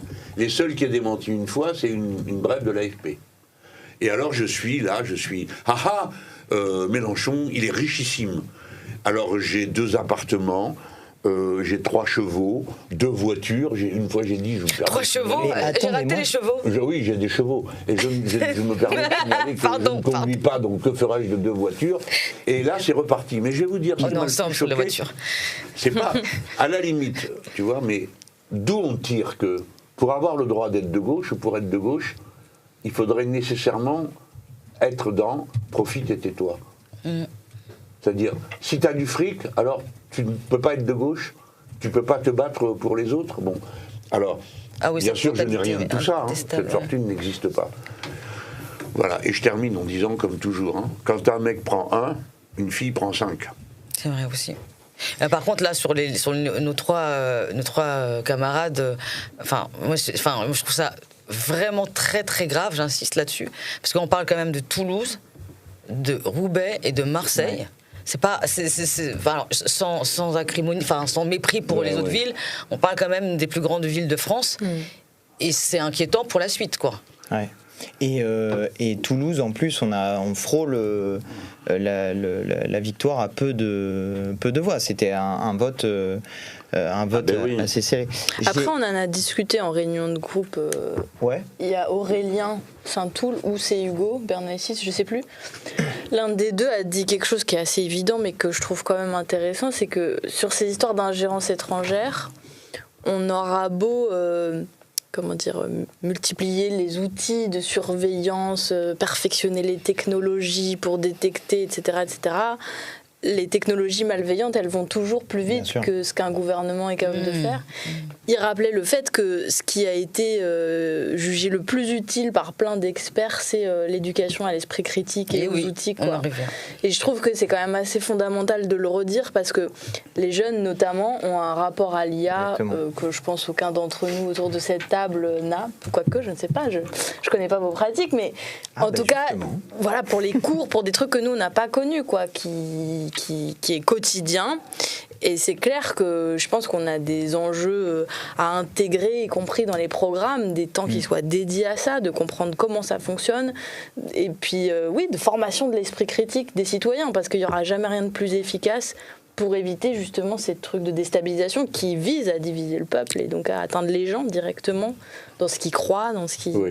Et le sang-froid aussi, parce que moi je suis désolée, mais pour revenir sur les affaires de déstabilisation que tu as détaillées, Antoine, et même sur la déstabilisation des élections, nous, moi je trouve qu'on a été dans une posture, on attend, on n'excite rien, et le fait d'attendre d'avoir des vraies informations, après ça nous est reproché, mais la réalité c'est qu'il faut avoir du sang-froid. Exactement. Et c'est ça la difficulté, comme ça vise ce type d'ingérence-là. Il y en a qui nous visent nous directement, c'est vraiment pour le coup c'est de la manipulation électorale, mais en général ça va être des ingérences qui vont tendre à exciter la haine dans la population. Donc le premier réflexe, ça doit être d'abord celui de la solidarité avec les personnes qui sont directement visées. Et le piège, c'est de commencer à s'engueuler entre nous sur des choses comme ça. Et c'est justement ça qu'ils cherchent. Et c'est pour ça que quand il y a des gens qui tapent la France insoumise sur ce thème-là en disant, comme tu l'as dit tout à l'heure, je sais pas quoi, vous excitez la haine antisémite, alors que littéralement, on est, je pense, un des seuls programmes à avoir des mesures sur ce sujet pour lutter contre toutes les formes de racisme. Ceux qui tombent dans le panneau de nous taper dessus font le jeu des puissances étrangères. Et c'est ça que les gens n'ont toujours pas compris. Exactement. En fait. Et il y a un enjeu, et c'est ce que tu disais, mais il y a un enjeu à faire comprendre ça et à ce qu'on règle l'élection, mais dans les urnes, à la loyale. On a des programmes, on a d'ailleurs encore des sujets à évoquer ce soir, mais on a un programme, voilà, vous pouvez choisir d'aller soit continuer avec Macron, soit encore pire avec les racistes du fond de l'hémicycle là-bas, là, ou bien changer de société avec nous. Ouais, mais pour faire le lien avec le début, parce que quand tu dis ils font le jeu de puissances étrangères, il y a des gens qui sont d'accord. Et on a Ils sont pas de pauvres innocents manipulés. Ah non, bien sûr. Ils sont d'accord pour le faire. Et dans l'officialité médiatique, les voies de recours, puisqu'on a commencé par ça, il n'y en a pas. Et puis quand tu critiques un média, ça peut être injuste, parce que c'est pas tout le média. Moi, je suis en guerre contre la rubrique politique de plusieurs médias, mais le reste du journal, je le lis.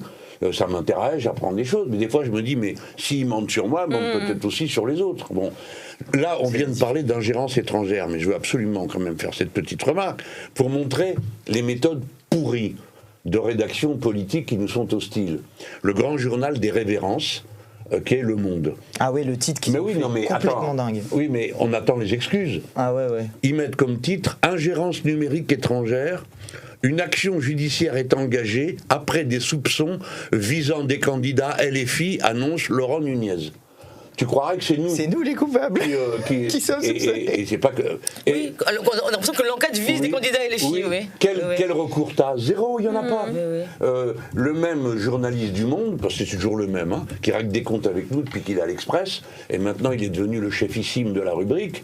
On fait tout le temps ça. La dernière fois, il a inventé une citation de moi. J'aurais dit faites mieux sans moi. Ah oui, je me souviens. Et tous les jours, il y a un truc comme ça. Il y en a tellement. J'ai dit à un gars, j'aime bien l'AFP parce que j'aime bien qu'on ait une agence. Mais ça va, quoi, ils exagèrent. Je lis la dépêche, c'est Maduro, après l'arrestation du président Maduro, déchu. Pardon, il n'a pas été arrêté, il a été enlevé. Il n'est pas déchu, il est retenu contre son gré. Mais ça ne les dérange pas. Or ça, ils savent ce qu'ils font. C'est l'ambassade des États-Unis. C'est la manière de parler de l'ambassade des États-Unis. Et quand même, comme moi, je vous lis un peu des choses qui vont et qui viennent, des éléments de langage, je reconnais comme ça. C'est pourquoi la question de la presse qu'on a évoquée tout à l'heure, elle est aussi fondamentale. Parce que, comme tu l'as dit, on a le droit normal d'être d'accord sur rien.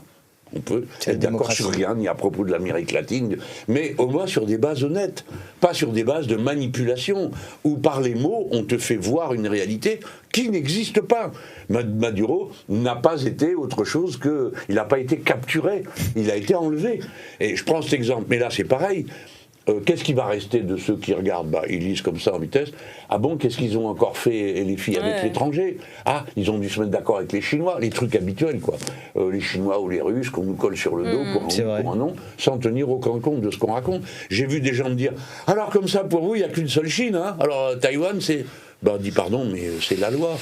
J'ai pas moi qui ai inventé ça. Moi, je sais pas quoi. Chez moi, le soir, en discutant, tu vois, et tout est comme ça.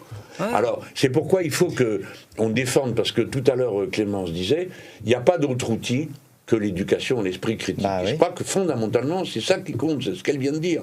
Mais pour ça, il ne faut pas que ceux dont c'est le rôle moral, il n'y a pas que nous qui avons un rôle moral.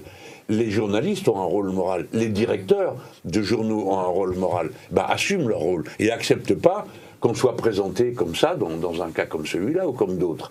Et c'est pourquoi c'est vraiment une question qui concerne le fond de la société. On ne peut plus discuter si tout est faux dans ce qui est mis sur la table. Ce qui n'empêche pas, comme encore une fois, qu'on ne soit pas d'accord. Mais au moins, on sait sur quoi on n'est pas d'accord. Nous, on va passer notre vie à se défendre d'accusations qui n'ont pas de contenu. Et après, ils se plaignent qu'on aille sur des nouveaux médias, mais bon. Mais ça permet. Tu vois, par exemple, un débat de fond comme là, ça permet d'entrer dans le fond d'une question. Tu peux pas l'avoir aujourd'hui dans un média traditionnel. Enfin, moi, je trouve c'est des discussions qui peuvent pas exister. Oui, ça c'est juste clair. Question du chat et qui me semble utile à répondre, c'est Daitenshio sur Twitch. Aujourd'hui, mais qu'est-ce que tu attention, écorche rien. Aujourd'hui, plusieurs millions de jeunes vont pouvoir voter. Je pense pour la première fois. Comment les encourager à choisir la France insoumise? Même question pour les abstentionnistes. Et attendez, je vais faire le lien avec une question qu'on avait reçue sur Instagram qui m'avait fait marrer. Voilà. c'est la question inverse, c'est comment faire voter les jeunes. Et j'ai la question exactement inverse. Comment gérer mon père qui ne me parle plus parce que je vote LFI? Et on vous apporte notre soutien. Vous êtes soutien moral fort. La question dans les deux sens. En gros, comment on fait pour convaincre des jeunes, des abstentionnistes ou des gens qui sont peut-être un peu plus âgés ou voilà. Voilà, ça c'est l'éternelle question du militant politique. Mais en fait, ce qui est intéressant, c'est qu'il y a... Parce que souvent on parle des jeunes, l'inscription sur les listes électorales, etc. Ouais. Mais en fait, on oublie souvent qu'il y a beaucoup de gens qui n'ont jamais voté ou qui ne votent plus. Et moi, je me souviens, lorsque j'avais été entre les deux tours de l'élection législative de 2024, j'avais été chez Martine Etienne et puis chez Zaya Hamdan. Et en fait, moi, j'avais rencontré beaucoup de gens qui avaient entre 50 et 60 ans. Ouais. Et en fait, qui ne votaient plus, mais genre depuis 15-20 ans. Qui croyaient plus, quoi. Et donc, en fait, je pense que nous, on a intérêt aussi à... Alors, c'est vrai qu'il y a la question des jeunes. Alors déjà, ce qui est bien, c'est que normalement, ils sont inscrits automatiquement. Il faut vérifier. Mais on a un vrai enjeu aussi à renouer le lien, à convaincre des gens qui ne veulent plus voter. Et je pense qu'il y a quand même des éléments récents qui sont intéressants pour nous. C'est le fait qu'on ait des nouveaux maires insoumis. Ouais. C'est-à-dire qu'on a des nouveaux maires insoumis. Et avec aujourd'hui les nouveaux moyens de communication, les nouveaux moyens de se renseigner sur qui fait quoi, les réseaux sociaux, on a quand même une espèce de vitrine qui montre que voilà, on arrive et on a dit ce qu'on voulait faire et regardez, on fait ce qu'on dit. Ça quand même, et surtout c'est le faire. Parce que la différence entre la France Insoumise et les autres partis de la gauche et les écologistes, c'est qu'en fait, eux se regardent beaucoup le nombril et, en fait, au lieu de faire... Et nous, la différence, c'est le faire. Et donc, je pense que c'est ça qu'il faut beaucoup montrer. On a quand même une chance d'avoir ces nouveaux maires. Ouais. Et c'est dans une époque où il y a quand même des moyens de communication et des moyens de montrer les choses. Ça, c'est moi, je pense que en fait, on n'a pas forcément mesuré le fait que pour un mouvement qui n'a que 10 ans, d'avoir un tel nombre de conseillers municipaux. Donc déjà, on a des élus maintenant, on en a plus. Donc déjà, on a quand même des porte-paroles et des visages et des gens qui voient ce qu'ils peuvent faire. En plus, c'était déjà des militants, mais en plus, ils ont la carte élue qui fait que maintenant, ils peuvent aller un peu n'importe où et personne ne peut leur fermer les portes. Donc ça, bravo aux nouveaux élus. Et en plus, on a quand même moi, je trouve qu'on a des maires... qui sont pas juste dans le ronron, le fauteuil, le bureau du maire. Ouais. Voilà, on a fait des choses. Bali a dit la jeunesse c'est important. La première chose qu'on fait, c'est qu'on va rouvrir l'antenne jeunesse parce que c'est l'éducation et la culture. David, la cantine enfin, et donc la démonstration, le faire, pendant que tous les autres là ils sont en train de blablater, je trouve que déjà c'est important. Et j'en profite pour dire un truc parce que tu as dit aujourd'hui on a des moyens en gros de parler, de communication. Là actuellement on a 14 000 personnes, tu m'avais dit qu'il fallait que je te donne des stats en live. On a 14 000 personnes qui sont en direct. J'en profite pour dire à celles et ceux qui nous suivent, pensez à vérifier que vous êtes abonnés à la chaîne de Jean-Luc parce que vous suivez bien la chaîne, parce que ça c'est des outils qui nous permettent justement de faire passer aussi une partie de notre discours. Enfin, en vrai ce qu'on fait là on peut pas le faire dans d'autres structures, et si on le fait dans d'autres structures, à part te faire engueuler. Non, en plus c'est de la créativité. Moi je vois que depuis que t'es candidat là, les gens, le soir quand tu scrolles, il y a des gens qui font des clips vidéo. Franchement c'est bien. Franchement c'est bien d'être jeune aujourd'hui, malgré la France de Macron, c'est dur, mais il y a quand même des choses avec. Tu sais que ça nous laisse un peu pantois parce que tout a été trop vite. Donc on avait prévu 15 jours de campagne, en se disant, ça peut se réduire à 4 jours, mais pas à 23 heures. Pour avoir les 150 000. Et ainsi de suite. Tout va tellement vite. On a dit une fois, allez-y, inventez des chansons, des machins. Non, mais il pleut des choses. C'est trop, des fois. C'est extraordinaire. Et moi, je prends plaisir à regarder ça. Tu vois. Je me dis, waouh, tu vois. Et évidemment, il y en a que ça rend malade de jalousie. Et en plus, c'est pas que des jeunes qui font ça. Et alors, pour info, Lise, qui est là-bas, me dit, en février, sur les Allo Mélenchon précédents, en février, il y avait 6500 personnes en direct max, et en mars, 9000. Donc ça, pareil, c'est aussi un outil, je trouve, c'est des outils de... tu vois, j'ai eu un échange il n'y a pas très longtemps avec des gens qui me disaient « Ah, mais comment vous faites pour y croire alors que les sondages sont mauvais ?» Bon, déjà, je lui ai dit que les sondages, c'était de la merde, globalement. Mais heureusement que notre humeur ne tient pas au sondage. Ouais, puis franchement, en plus, ce qui est bien, c'est que maintenant, une longue expérience d'à quel point ils sont plantés. Le Monde, tiens, regarde, sur la partie qui n'est pas la partie politique, ils avaient fait pour une fois un bon article dans lequel ils disaient que tu étais sous-estimé en moyenne entre 4 et 14 points un an avant l'élection. Je me suis dit, ça va, ça nous laisse une bonne marge de progression par rapport au fait qu'on est déjà à 14, on va finir à je sais pas combien. Enfin bon, bref. Et le journaliste, il est encore au Monde ou les... Ah, je sais pas s'il y a encore. Mais attendez, parce que je me fais engueuler pour votre information. Ah, pourquoi ? Parce que il y a je ne toi prends qui pas vois ce qui se passe alors. Nous, ah ouais, parce que tu digresses. Parce que je prends pas assez de questions du chat. Donc je vous propose d'en prendre. On saura jamais comment Jean-Luc va convaincre les jeunes et en leur proposant quoi. Je sais rien moi. Moi, j'ai jamais fait aucun effort, alors donc pas commencer maintenant. Toi, tu claques des doigts et tu dis, et maintenant quoi ? Non, moi je rigole parce que comme il y a même sur toi comme ça où la vidéo de l'hologramme, ça tourne encore. Je suis à Lyon et maintenant à Paris. Et j'apparaissais. Qu'est-ce qu'on s'est marré en préparant ça ? Il y a une scène qui est Pataouetland. Ils m'ont fait mettre une veste. Pataouetland. Ouais, tu vois. C'est quoi ? On avait je sais pas combien de vestes. Et alors j'ai essayé. Au bout d'un moment, tu te sens ridicule, quoi. Et alors. Mais parce qu'il y avait une contrainte de couleur. Faut expliquer pourquoi. Il fallait que ce soit très lumineux, d'accord. Et alors, ils me font mettre un truc. Après, je me suis revu en photo à la une du Point. C'est dégonflé le Point. Ils ont fait de moi un agent chinois parce que je sympathise beaucoup avec la Chine, avec tout ce que fait la Chine. Bon, bref, j'ai eu droit à ça.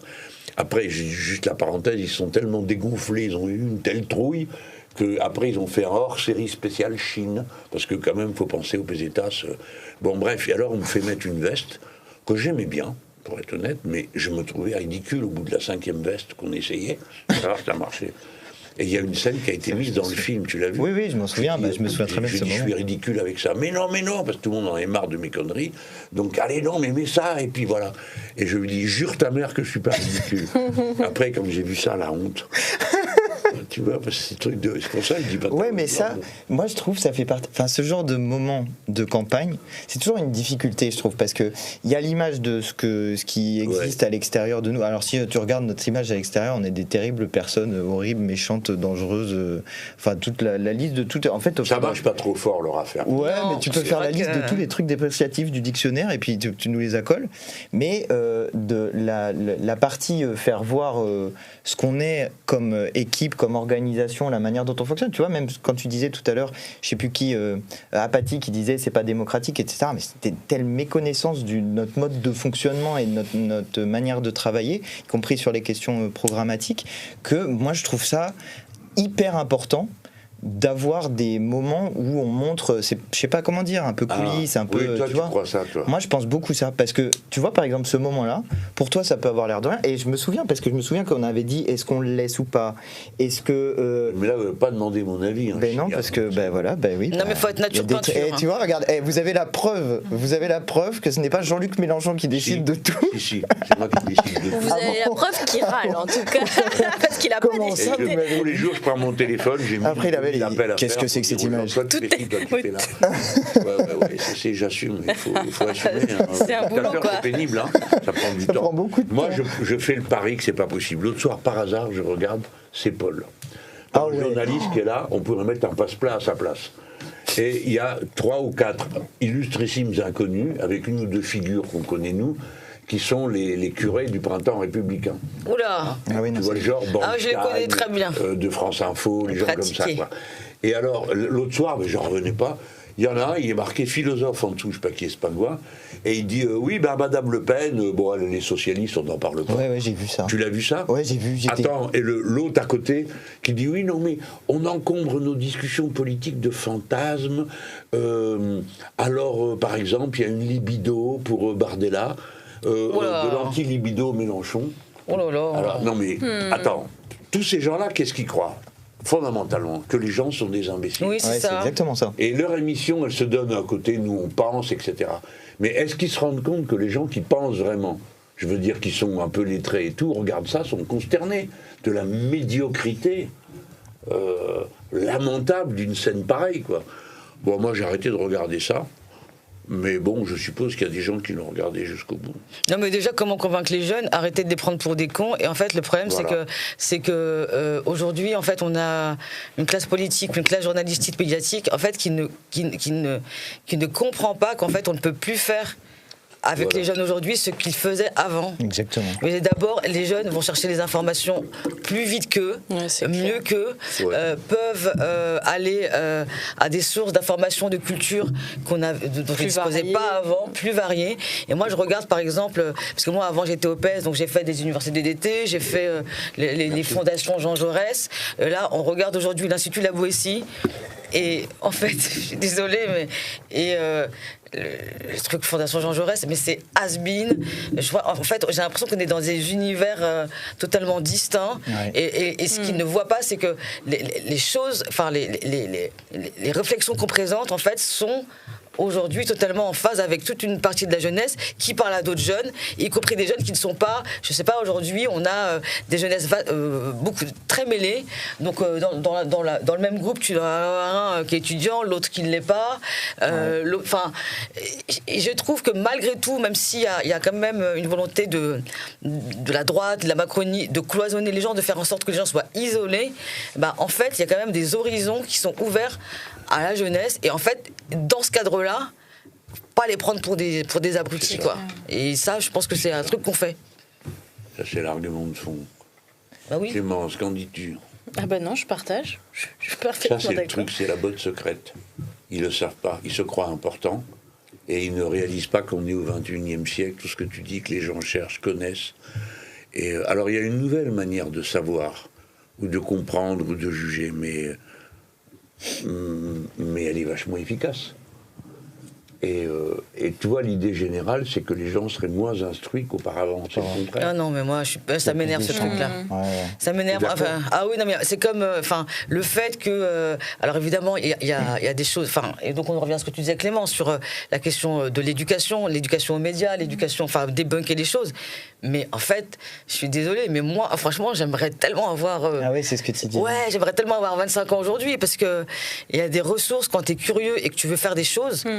Et même des moyens de se connecter avec des gens qu'il n'y avait pas avant. Et ça, c'est le danger pour les gens qui ne voient pas tout ça, en fait. C'est qu'en fait, il y a des gens qui se connectent. Et c'est pour ça que j'ai vraiment toujours du mal avec ce triple, les tours et les bourgs. C'est que malgré tout, aujourd'hui, qu'on soit en France, il y a des modes de vie, des réflexes culturels, un accès à des choses qui réunit plus que ce que c'était avant. Enfin, moi, je trouve qu'aujourd'hui, être en contact les uns avec les autres, la mise en contact les uns les autres, et donc la possibilité d'échanger, de convaincre, c'est quand même pas la même chose. Alors en plus, avant, t'avais deux gros partis, les journaux de référence.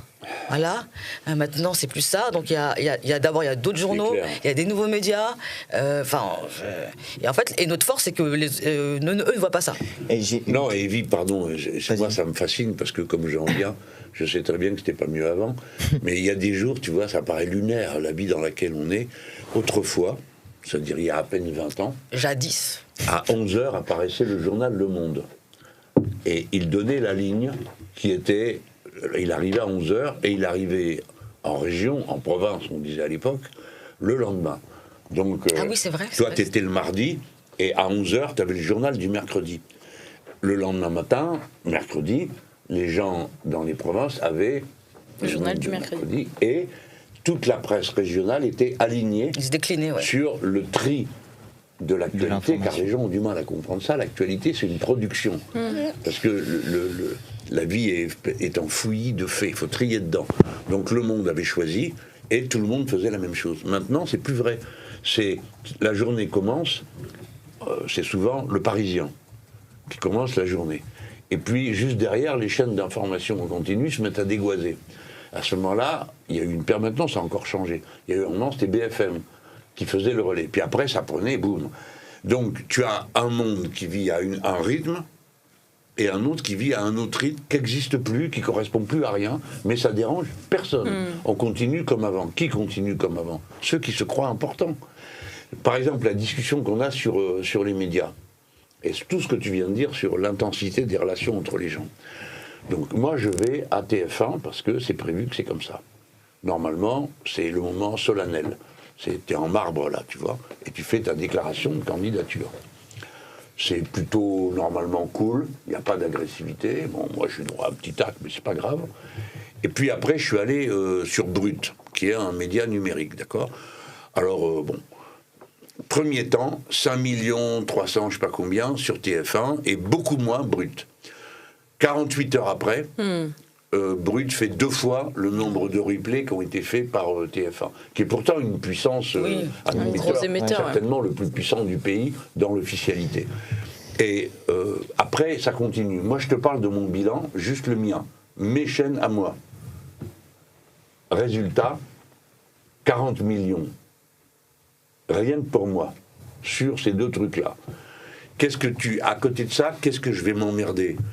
Aller discuter avec Libération qui vend 1000 exemplaires par jour à la main dans un kiosque et qui dit, ils sont pas malins en plus, ils disent nous avons 400 000 abonnés. Allez, c'est ça, prenons pour des cruches. Et il dit, et 400 000 abonnés, ça donne 40 millions de gens qui ont accès à nous. Mais 40 millions de gens, c'est le score, il le dit sur un mois, en une semaine de notre média, l'Insoumission. C'est-à-dire que là encore, il y a ce qui va être la référence, le lien commun d'une certaine officialité, qui pense que ce qu'il y a dans le journal est important, et d'un autre côté, une vague de fond dans lesquelles se construisent réellement les opinions, et les 2 mondes ne communiquent pas. Même si les 2 ont leur impact, hein, mais il n'est pas de même nature.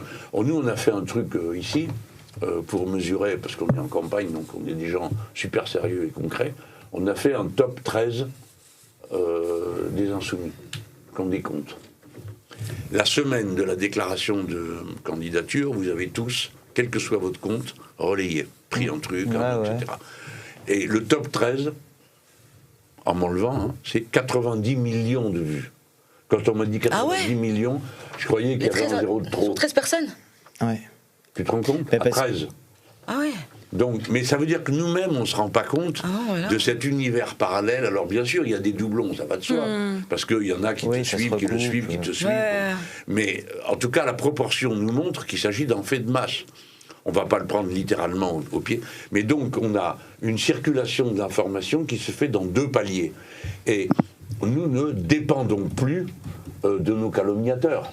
Parce que leur rôle est 10 fois moins important que ce qu'il était. Par exemple, quand on a fait la première campagne, il faut savoir qu'ici, autour de la table, il y a le héros numéro 1, c'est lui. C'est lui qui commence. Non, mais c'est lui qui me fait. C'est lui qui amène. T'as la pression maximale. Il y a eu l'équipe de Sofia pour la campagne de 2012 qui avait amené l'importance des réseaux, mais après, c'est toi qui as pris ça en main et commencé à l'organiser de manière méthodique, avec des discussions un peu spéciales. Est-ce qu'on fait un organe central ou est-ce que tout le monde y va de son émetteur ? Bon, on a fait les bons choix. Maintenant, ça sera sûrement, on va être remis en cause. Mais le temps que les autres se réveillent, déjà, faut qu'ils se réveillent. D'abord, il faut qu'ils sachent qu'il faut qu'ils se réveillent.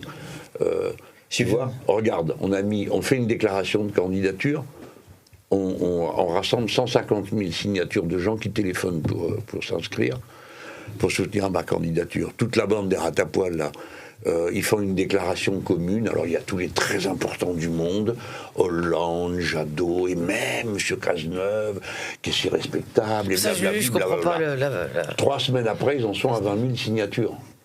Alors, je dis ça pas pour me moquer, quoi que ça me fasse plaisir. 17 000 et quelques. Hein. Pardon ? Non, c'est pas 20, c'est 17 000 et quelques. Ah bon ? J'ai exagéré. Oui.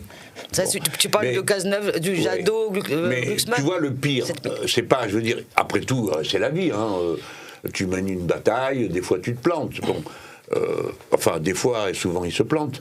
Mais ça fait partie du mécanisme de la vie. Mais ce qu'il y a de très important, c'est de savoir qu'ils ne s'en rendent pas compte. Ben c'est ça, moi, ils pensent qu'ils sont très importants.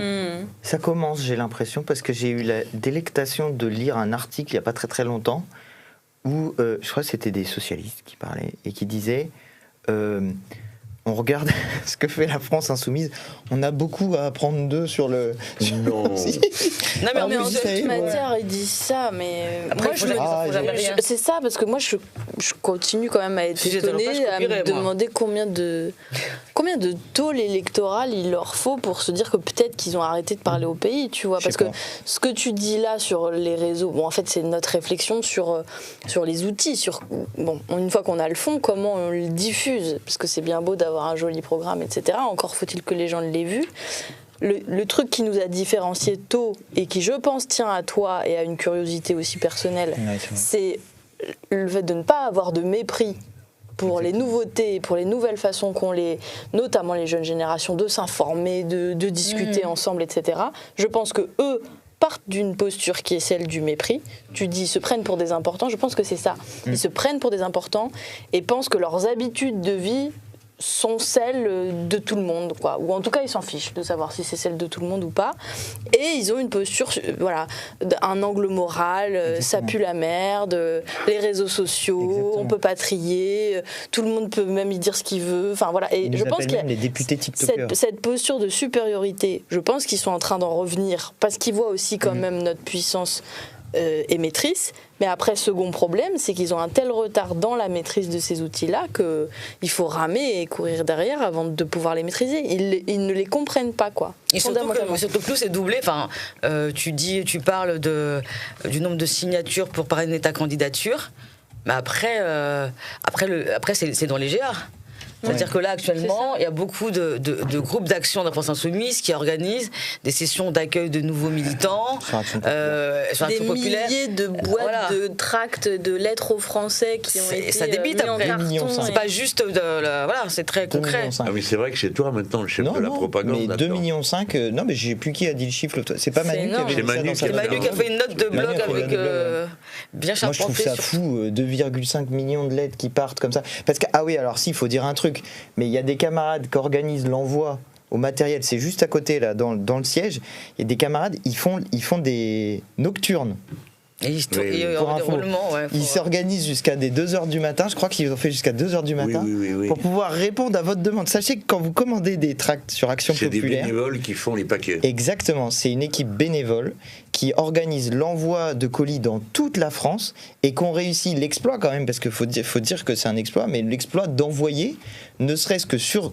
Là on parle que des lettres, mais il y a aussi les tracts, il y a les affiches, voilà. Ils ont réussi à envoyer tout ça dans toute la France et je pense qu'on peut les... Tu sais, ça c'est un souvenir d'une vieille chose. Et tu devais t'occuper des questions. Ouais, je voulais... Ma bêtise, tu peux pas nous faire un petit quiz pour qu'on réponde rapidement à Alors franchement, j'ai une question qui est une Parce question que sinon, cool. tu vas dire, c'est fini, on aura répondu à 3 questions. Si vous voulez, j'ai une question cool que j'avais mise de côté. Certains se posaient sans le savoir. C'est vrai. J'ai une question cool que j'ai mise de côté, qui était la question de... Tariq Ashton sur Instagram, qui était quelle est votre skincare routine? Et celle-là, j'avoue que je l'avais mise de côté parce qu'elle faisait. Parce que tu voulais nous parler de la tienne, Antoine. Mais alors moi, ma skincare routine, elle est hyper simple. Je n'en ai pas. Parce que ça me saoule et voilà. Je n'en ai pas. Je ne fais rien. Donc toi, t'as juste une DA d'enfer. Tu devrais. J'ai une DA d'enfer. Toi, t'as une DA d'enfer. Il y a qu'à regarder comment t'es sapé. Eh ben merci beaucoup, Monsieur le Président. La dernière fois, je me suis fait traiter que je le daronnais. J'ai adoré. Qui a dit ça? Oui, je me suis fait daronner. Parce que je lui disais, tu sais, je fais le jeu. Mais c'est gentil, daronner, c'est gentil, non? Oui, c'est admis. Mais c'est en patois franc-comtois, on dit je le bourriaude. Tu vois, c'est tu le bourrines, quoi. Ah oui. Voilà. Tu le bouscules, quoi. Voilà. Alors, j'ai une question, et par ailleurs, ça fait... Pardon. J'ai une question. C'est le patois franc-comtois qui est là. Ouais. Mais attends, moi, je suis franc-comtois d'adoption. Non. Tiens, par exemple, tu sais comment ça s'appelle quand tu balayes? Alors, tu balayes, tu fais un petit tas. Ramasse-bourrier. Chez moi, on dit ramasse-bourrier. Toi, ça s'appelle quoi? La pelle, là, pour mettre la poussière, ça s'appelle le ramasse-bourrier. Le ramasse-bourrier. Oui. Nous, on dit le chenille. Ah oui. On dit, marche pas dans mon chenille. Tu vois? D'accord. Alors ça, c'est ramasse poussière, tu vois. Enfin, elle, c'est le bourrier. Elle m'a fait monter dans un bateau, il y avait un trou dedans, on a failli se noyer. C'est vrai, j'en suis témoin, on a dû écoper. Oui, bien sûr, on filmait avec Flore et on a failli... Donc il y a des preuves. C'est moi. Non, mais attends, j'ai colmaté le trou. Oui, c'est vrai. Non mais t'as colmaté le trou et tout le long du truc, c'était censé on m'a dit prendre de l'argile. Oui. J'ai pris de l'argile au fond du marais poitevin. Et tout le long, ça écopait comme ça avec une espèce et de. on va dire un truc, parce Il y a que un le film, gars qui était avec nous. Moi j'aurais cru qu'il y avait un film. Hein. Ouais, je crois que c'est filmé. Attends, écoute, là c'est sérieux. Au-delà du rigolo. Le gars qui était avec nous, c'est un militant. Toi, tu connais Julien ça, vas-y. Leguet. Julien Leguet, donc il est guide batelier dans le Marais Poitevin depuis des années. C'est celui qui nous a fait la visite ce jour-là, hyper engagé dans la lutte contre les méga-bassines. Un des organisateurs, mais avec plein d'autres, de la fameuse manifestation de Sainte-Soline où on a tous pris très cher, où 200 personnes ont été blessées, où 2 personnes ont été dans le coma. Et Julien vit une poursuite judiciaire depuis quelques années maintenant et vient d'être jugé, a donc maintenant un bracelet électronique et donc on l'accompagne à chacune des étapes parce que bon, on connaît la criminalisation des militants écolos, la dureté de pouvoir continuer à organiser des manifestations sous la Macronie, la répression extrêmement forte et voilà, c'est un camarade qu'on continue d'accompagner à chaque fois qu'on le peut, à chaque occasion politique et à chaque rendez-vous dans le Marais Poitevin ou dans les Deux-Sèvres et la Vienne, puisque ces projets de méga-bassines continuent et que par ailleurs, nous autres, on est en train d'examiner une loi agricole qui contient encore des procédures de dérégulation sur l'eau, sur le stockage et le captage dans des grands réservoirs. En bref, c'est une lutte très actuelle que celle de cette appropriation de la ressource. ressource. Le nom du camarade. Julien Leguet. Voilà, ça lui dit un bonsoir. Ouais. Et ça fait lien direct avec une des questions qui était posée dans le chat sur tant mieux. de tu vois Rambobine. Non, franchement, celle-là, il la posait. On ne le savait pas, mais on y répondait. Une transition parfaite. Bonsoir, monsieur Mélenchon. Que ferez-vous pour tous les produits néfastes pour la santé qui sont mis dans la majorité des aliments? Et il y a d'autres questions qui ont été beaucoup posées sur la question du lait infantile aussi, de l'affaire du lait infantile. Mais il y a une question qui est posée par les usages agricoles et la question des pesticides. Bah, c'est marrant, on en parlait tout à l'heure en plus. Mais de la question de l'usage des pesticides et de ce qu'a produit aussi peut-être comme moment de conscientisation de la loi du plomb, le passage de la loi du plomb. Donc voilà, qu'est-ce qu'on compte faire sur ce sujet-là? Il y a beaucoup de questions. Disons qu'il y a une suite de sujets qui ont émergé. Je pense au cadmium qui est actuellement controversé, mais il y avait les nitrites dans la charcuterie, il y a le lait infantile. Mathilde Diné vient de rendre un rapport d'une mission flash qu'elle a arraché contre la Macronie qui ne voulait rien en faire parce qu'elle a enquêté sur les responsabilités, notamment de l'État, sur pourquoi ne pas avoir retiré ce lait infantile rapidement. Il y a une série d'interrogations dans le rapport de sa mission flash. Bref, tout ça pour dire que entre tous ces sujets, il y a un lien idéologique qui est celui de la prédation sur le vivant, de l'agro-business à tout crin, y compris et principalement au mépris de la santé humaine, au mépris de l'écosystème, etc., mais au mépris de la santé humaine, ce qui nous a amené, peut-être que je vais te passer la balle Jean-Luc, mais à réfléchir à un truc auquel tu tiens, sur lesquels on a déjà fait 2 émissions de l'Institut Labo ici. Aurélie, Mathilde ont fait un colloque à l'Assemblée nationale qu'on a appelé les maladies politiques, maladies écologiques, pour essayer tout de suite en une notion, parce qu'on accorde de l'importance aux mots, d'y mettre une signification dans la lecture qu'on fait de phénomènes très humains qui nous touchent tous, des gens qui ont eu des cancers, on en a tous autour de nous, et malheureusement, voilà, de ce qui maintenant sont des épidémies du moment, quoi, du siècle. C'est une histoire qui est assez caractéristique de notre façon de travailler, parce que nous sommes entrés par plusieurs portes différentes. Ça s'est traduit, ça s'est cristallisé dans le groupe parlementaire, quand on a commencé à faire un colloque, des interventions, qui se centrait sur la question des maladies, donc pour l'instant qu'on appelle tantôt politique, tantôt écologique, suivant l'un ou l'autre d'entre nous. Et ça nous a amené à... on avait commencé à parler du diabète comme résultat de malbouffe, des maladies cardiovasculaires, qu'on identifiait comme... une maladie qui ne vient pas d'un virus que les animaux nous ont transmis, c'est un autre sujet. Et on y a réfléchi d'une manière, je crois, un peu nouvelle, en disant maintenant, ce dont nous sommes certains, c'est que c'est une des nouvelles frontières de l'humanité. L'idée de situation nouvelle et irréversible est venue par conscience écologique. Dans les écosystèmes, quand une espèce pullule, c'est parce qu'elle a des conditions favorables. Et quand elle pullule, les conditions favorables disparaissent. C'est toujours la même histoire, c'est des grenouilles qui se développent dans les mares où il y a beaucoup de moustiques, mais comme elles les mangent, alors il n'y a plus de moustiques, et après il n'y a plus de grenouilles non plus. Et c'est la question de l'infertilité qui nous a amenés sur cette piste de dire nous sommes en face, nous les êtres humains, c'est-à-dire en tant qu'espèce animale, nous nous sommes mis dans une situation d'organiser notre propre destruction. Et donc, c'était une manière de relier aussi cette crise-là à la crise de la biodiversité et de ce qu'appelle la 6e extinction des espèces. Et donc, on a décidé qu'on ferait de ce thème un thème de campagne présidentielle. On ne sait pas si ça va être écouté ou pas, parce que quand on a démarré avec l'eau, honnêtement, on s'est planté parce qu'on n'y est pas arrivé. Pourtant, il y avait une action qui était très ancienne déjà sur l'eau. Maintenant, oui, ça y est, tout le monde a compris que le dérèglement du cycle de l'eau, nous, on est arrivé un peu bien après Daniel Mitterrand, après la Fondation Liberté, après plein d'autres, et de militants écolos, dans lesquels il y avait souvent des insoumis. Mais là, on sait que on est en phase avec quelque chose qui, dans la société, attendait de s'exprimer. On a été très surpris, je crois que j'étais avec toi cette fois-là, ou avec Aurélie, des gens sont venus nous voir qui étaient des médecins. Ah oui. En nous disant, nous, on a des choses à vous dire, écoutez, prenons rendez-vous, on va vous... Et ils nous ont apporté un savoir qu'on n'avait pas, et surtout une validation. Scientifique. On n'était pas juste en train de s'affoler. Et quand il y a eu le débat sur la loi, contre la loi du plomb, qu'on n'aille pas se tromper, c'est contre la loi du plomb, tout d'un coup il y a eu une image saisissante, et vous savez tous très bien que la conscience se construit sur des choses comme ça, de cette femme qui n'avait plus de cheveux, et qui est dans un cancer, et qui a un cancer qui résulte de cette situation. Et maintenant, tout le monde commence à comprendre que tous les cours d'eau français sont pollués, toutes les personnes en France sont atteintes, et que ça résulte des pesticides qui ont été déversés sur le pays et qui continuent à l'être.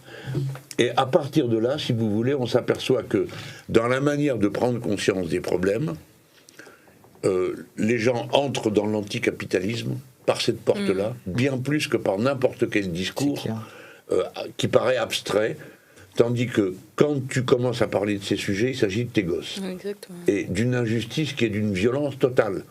Parce qu'on ne cesse de te recommander des choses. Mangez des fruits, faites attention, etc. Or, tout ça est hors de portée d'une quantité considérable de la population, qui donc se sent offensée par le fait qu'on lui fait du prêchi-prêcha. Elle le ressent comme ça.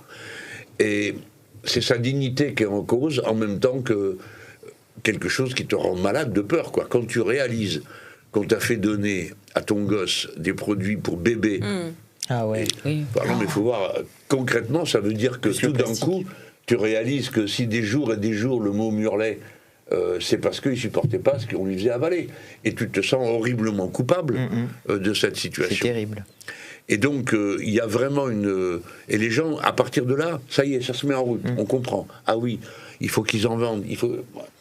Et je trouve que ce moment de prise de conscience, il est très important pour nous, parce que on ne peut pas transformer aussi profondément la société qu'il faut obligatoirement qu'on le fasse. On ne peut plus continuer comme ça. Nous, on le sait, parce qu'on est à la pointe de l'information.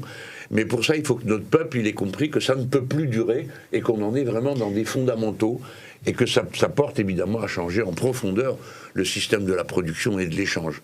Bon, pardon pour ce côté un peu... mais c'est là où on en est aujourd'hui.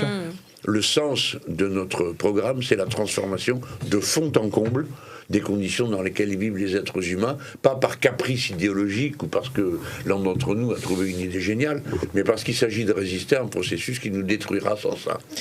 J'ai une dernière question qui a été posée. Dis donc, comment tu sais que c'est la dernière? On ne savait pas quelle était la première. Je sais que c'est la dernière parce que on avait dit qu'on faisait à peu près 1h30 et ça fait 1h50, non 40, quelque chose comme ça. Mais je voudrais la poser parce que c'est un sujet, et justement ça fait lien avec deux sujets. De à quel point les réseaux sociaux permettent d'avoir accès à des informations qu'on n'avait pas avant, et de la répression des militants politiques. C'est ce qui s'est passé avec la flottille d'aide pour Gaza. Il y avait une question de...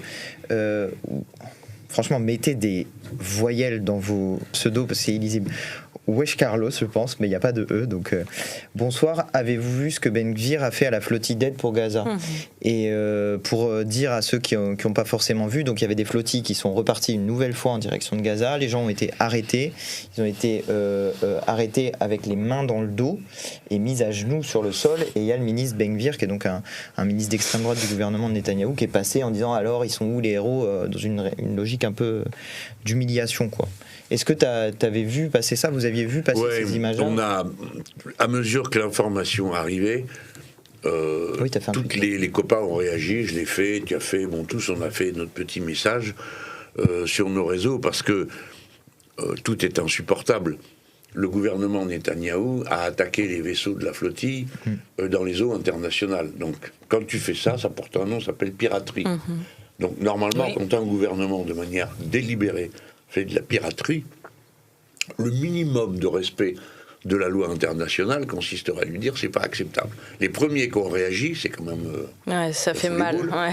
C'est Meloni, c'est-à-dire l'extrême droite italienne, qui a commencé à protester contre le traitement réservé aux Italiens arrêtés et persécutés par Ben Gvir et l'autre Smotrich. Alors maintenant ça se concentre sur eux, mais tout ce gouvernement est fait de voyous de cette nature, qui se comportent comme des brutes sadiques. On les a vus déjà à plusieurs reprises. Nos copains, quand ils ont été arrêtés la fois précédente, où il y avait 4 ou 5 d'entre nous qui étaient là-bas, nous avaient raconté comment on les avait mis à genoux pendant plusieurs heures, qu'on les obligeait à avoir la tête par terre, et puis qu'à un moment donné, Ben Gvir ou l'autre s'est mis à hurler, quelqu'un a répondu, il s'est fait tabasser, on sait qu'ils sont capables de traitements dégradants.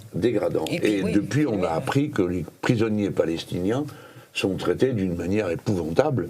Et alors, le gouvernement israélien fait des protestations en disant que c'est la calomnie la plus effroyable, mais comme ceux qui interviennent là-dessus sont des gens qui sont respectés et crédibles jusque-là, on est obligé de penser au pire, c'est-à-dire qu'en effet, c'est vrai, et ils ont l'habitude, de manière sadique, barbare, de maltraiter les prisonniers palestiniens, et ils considèrent que tout ce qu'ils attrapent en route, c'est de même nature. Donc là, on avait des gens par terre, et cette espèce de dingo. Alors, moi, j'en profite pour dire mon mépris pour tous ceux qui nous ont fait des leçons de morale sur tous les tons, et qui sont muets, comme un troupeau de carpes. Ils n'ont rien à dire sur un sujet pareil. Est-ce qu'ils n'ont pas honte de soutenir des gens pareils ? Et vraiment, alors, on a protesté. Et vous avez vu ce qui nous a choqués, nous, Français, et en particulier les parlementaires LFI, c'est que le ministre des Affaires étrangères a dit « Quoi qu'on pense de cette flottille, et vous savez tout le mal qu'on en pense, nous ne pouvons pas accepter que... » Autrement dit, au moment même où la nation française devrait protester contre le traitement réservé à ses compatriotes, le mec fait le contraire. Il commence par dire « Ah, vous savez, nous, on n'est pas d'accord avec ça, mais quand même, traitez-les bien. » Alors qu'il aurait déjà dû dire « Vous n'aviez pas le droit de les arrêter. » Donc, on peut considérer que ce gouvernement est un gouvernement qui... c'est la fin, quoi. C'est l'agonie finale. Plus rien ne les intéresse, ils ne maîtrisent plus rien, ils ne contrôlent plus rien. Et comme leur nature profonde d'être des vassaux des États-Unis d'Amérique et d'Israël, qui sont 2 alliés fondamentaux, là, ils sont à la dérive totale, quoi.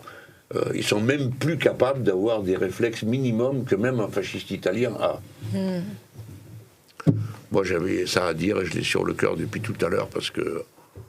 Ouais, là, on est arrivé à point parce que déjà, en fait, carpette des États-Unis, c'est Trump et carpette d'Israël, c'est Netanyahou, quoi.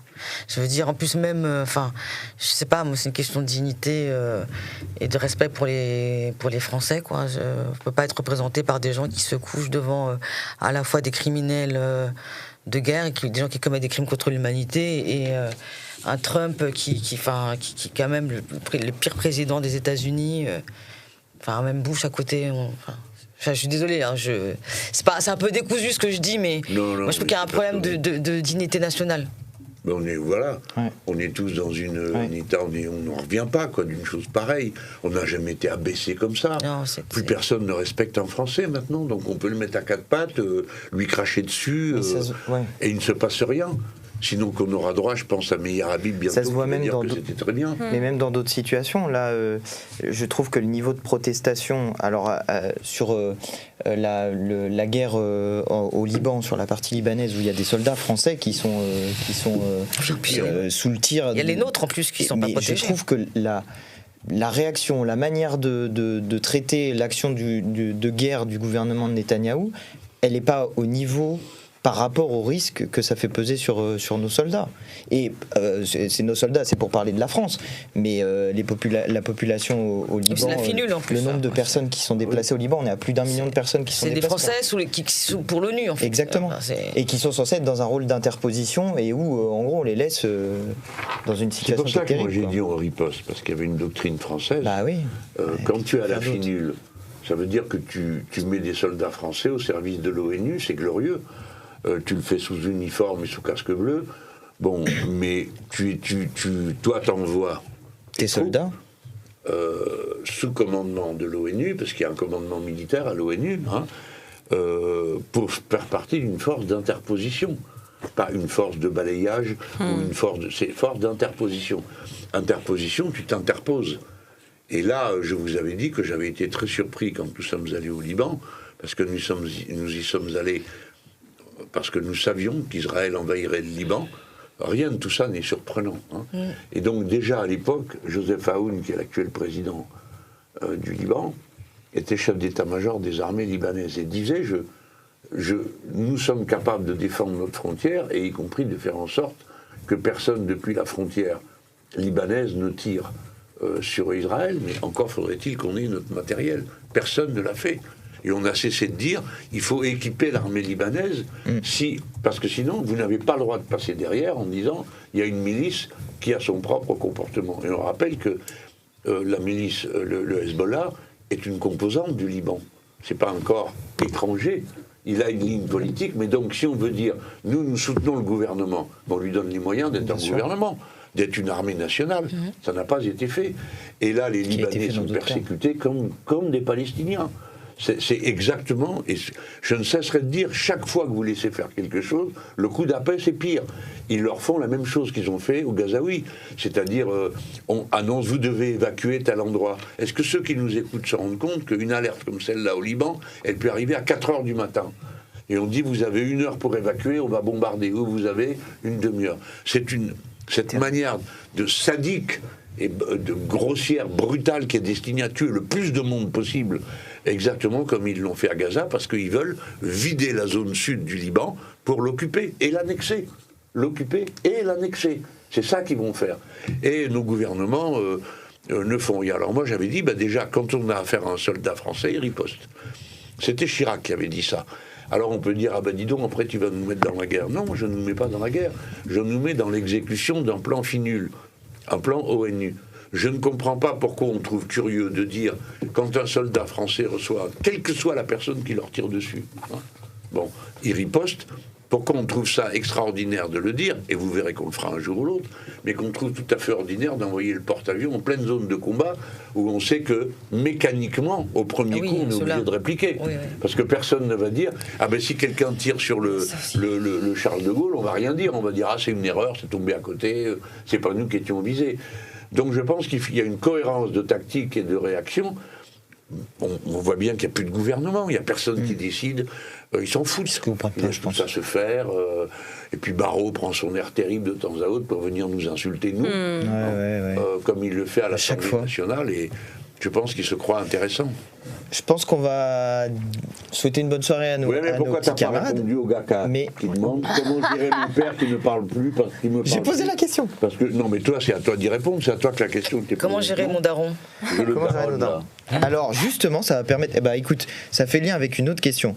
Avez-vous des fiches d'argumentaire et contre-argumentaires typiques des battle cards? Ok, vous pouvez parler français, c'est pas grave. Pour convaincre nos proches sur des sujets précis, arguments typiques et réponses appropriées, ça aiderait beaucoup de diffuser ça. Oui, il y a.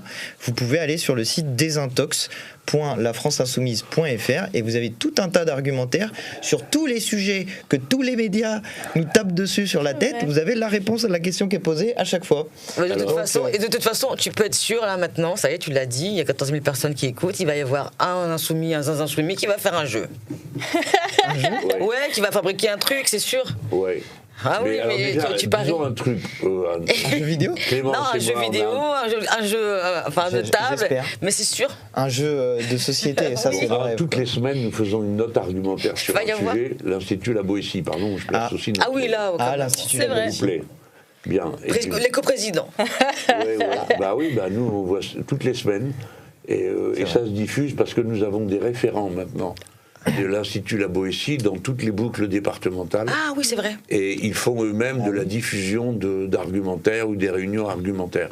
Donc on appelle ça, nous, la diffusion moléculaire. Hein, c'est pas la molécule se répand. Voilà. Mais sinon, là, puisque tu avais... Pourquoi on ne ferait pas... Il y a un truc portugais qui s'appelle Gasgarada, je crois. C'est une battle dans le slam ou le rap. C'est-à-dire, il y en a un qui a un accordéon. Non, mais attends, c'est super. Ouais, mais là, je suis perdu. Il joue là. de la musique et puis il chante son On truc. peut pas tout savoir, Jean-Luc. Non, mais d'accord, mais moi je me suis mis à suivre et maintenant j'ai de la musique portugaise. Ah là là là. C'est ta face portugaise là. Non, mais j'adore. Alors bon, d'abord j'ai redécouvert la langue portugaise que je trouve sublime. Mais alors ils font une bataille avec des vannes, tu vois. Et ça, ça existe dans le rap, c'est pareil. Ça existe dans des battles de rap. Mais pourquoi vous faites pas des battles de rap qu'on filme avec des argumentaires politiques? Mais parce que personnellement, c'est vrai ça. Allez, tu nous fais ça demain. Allez, vas-y Antoine, fais-moi une battle de rap. Tu l'as pas alors vu, je peux pas essayer, vu mais c'est pas vraiment... le clip des jeunes là qui sont en mode break Sur Jean-Luc, si j'ai vu passer ça. Ah non, mais alors maintenant, moi j'ai des doutes parce que j'arrive plus à savoir si des trucs sont de l'IA, pas de l'IA. Non, c'est pas de l'IA. C'est pas de l'IA. Quoi, Ok. j'ai rien compris. Une Corée avec des argumentaires politiques en rap quoi. Et voilà, ça existe déjà alors. Je me désespérais. Attends, envoyez-moi ça. On a une boucle où on t'envoie tout plein de trucs hyper rigolos. Non, c'est pas vrai. C'est pas vrai? Vous triez tout Non. pour nous faire prendre des décisions dans le sens qui nous arrange. C'est même pas vrai. Si, c'est la pure que des vérité. trucs rigolos. La moitié du temps, je découvre les trucs par hasard. Je te dis, j'en suis écouter de la musique portugaise. Alors pendant ce temps-là, vous faites je sais pas quoi. Mais rien du tout. On fait Antoine, pourquoi tu organises des complots comme ça? Pourquoi vous faites plus des batailles de gâteaux? Des batailles de gâteaux, ça n'est jamais arrivé. Quand on a commencé la campagne sur la 6ème République... Ah oui, il y avait des gens qui faisaient des gâteaux. Il y avait des copains qui faisaient des gâteaux et d'autres des dessins sur les murs. Je vous ai déjà dit une fois, écoutez-moi les petits, ce qu'il faut faire. Vous achetez une petite pile de papier, on va dire jaune, hein, et à la maison, vous tapez des phrases de poètes ou quelque chose qui est politique, mais pas la prise de tête, hein, pas le catéchisme. Une belle phrase qui fait penser, réfléchir. Vous avez votre petit pot de colle, vous allez dans la rue, tchouf, et vous mettez ça sur le mur. Et comme ça, on fait parler les murs. Moi, je suis à mort pour les Dazibao. Il y en a dans le truc, j'adore ça. Souvent, c'est des dessins, ça interpelle. De même que ceux qui font des peintures, au lieu de mettre des graphes, là, c'est moche comme tout. Ça dépend. C'est vrai. Ça dépend, les gars. D'accord, c'est vrai qu'il y en a des beaux. Mais il y a des belles peintures murales. Par exemple, la campagne de Salvador Allende en 1970, c'est là qu'il a inventé la murale. Mais c'était des groupes, ils arrivaient à 4-5, tchac. Moi, je voudrais qu'on fasse une campagne qui soit culturelle, qui soit politique. D'ailleurs, vous verrez, le 7 juin, il y aura de la surprise culturelle. C'est aussi le 7 juin on n'a pas parlé. On n'a pas parlé. Rendez-vous à Saint-Denis. Bah oui. On a juste oublié de parler du 7 juin, mais c'est vrai que le 7 juin, il y a un meeting. Oui, comme ça, à vite Saint-Denis. fait. Manuel Bompard nous surveille, on va se Ah rendre. oui. Je vais voir un petit. Oui, alors le 7 juin, rendez-vous à Saint-Denis. Il n'y a pas eu un message de Manu là dans le chat? À quelle heure C'est à 15h, je crois. À 15h. Non. C'est à 15h. Si, c'est 15h parce que dit. Alors, ce qu'on vous dit, hein, c'est pas pour faire les mauvais esprits, mais la dernière fois qu'on a donné un rendez-vous, le métro est tombé en panne de 14h, heure de la Réunion, à 17h. Non, c'est vrai. Voilà, alors on espère que cette fois-ci, la ligne 13 soit pas en panne. Donc les amis et camarades, tâchez de vous organiser. Venez avant, venez en avance.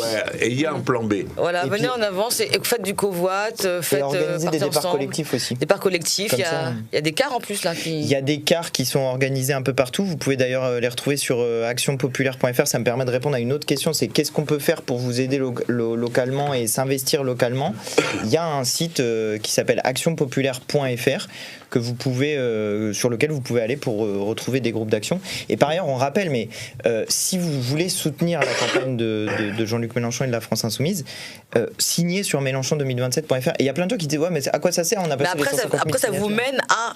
Exactement. Voilà. Vous signez sur mélenchon2027.fr. Oui. L'avantage que vous avez, c'est qu'après, vous avez toutes les informations. Ça vous emmène sur Action Populaire. Vous êtes guidé, en gros, pour aller vers le groupe d'action locale.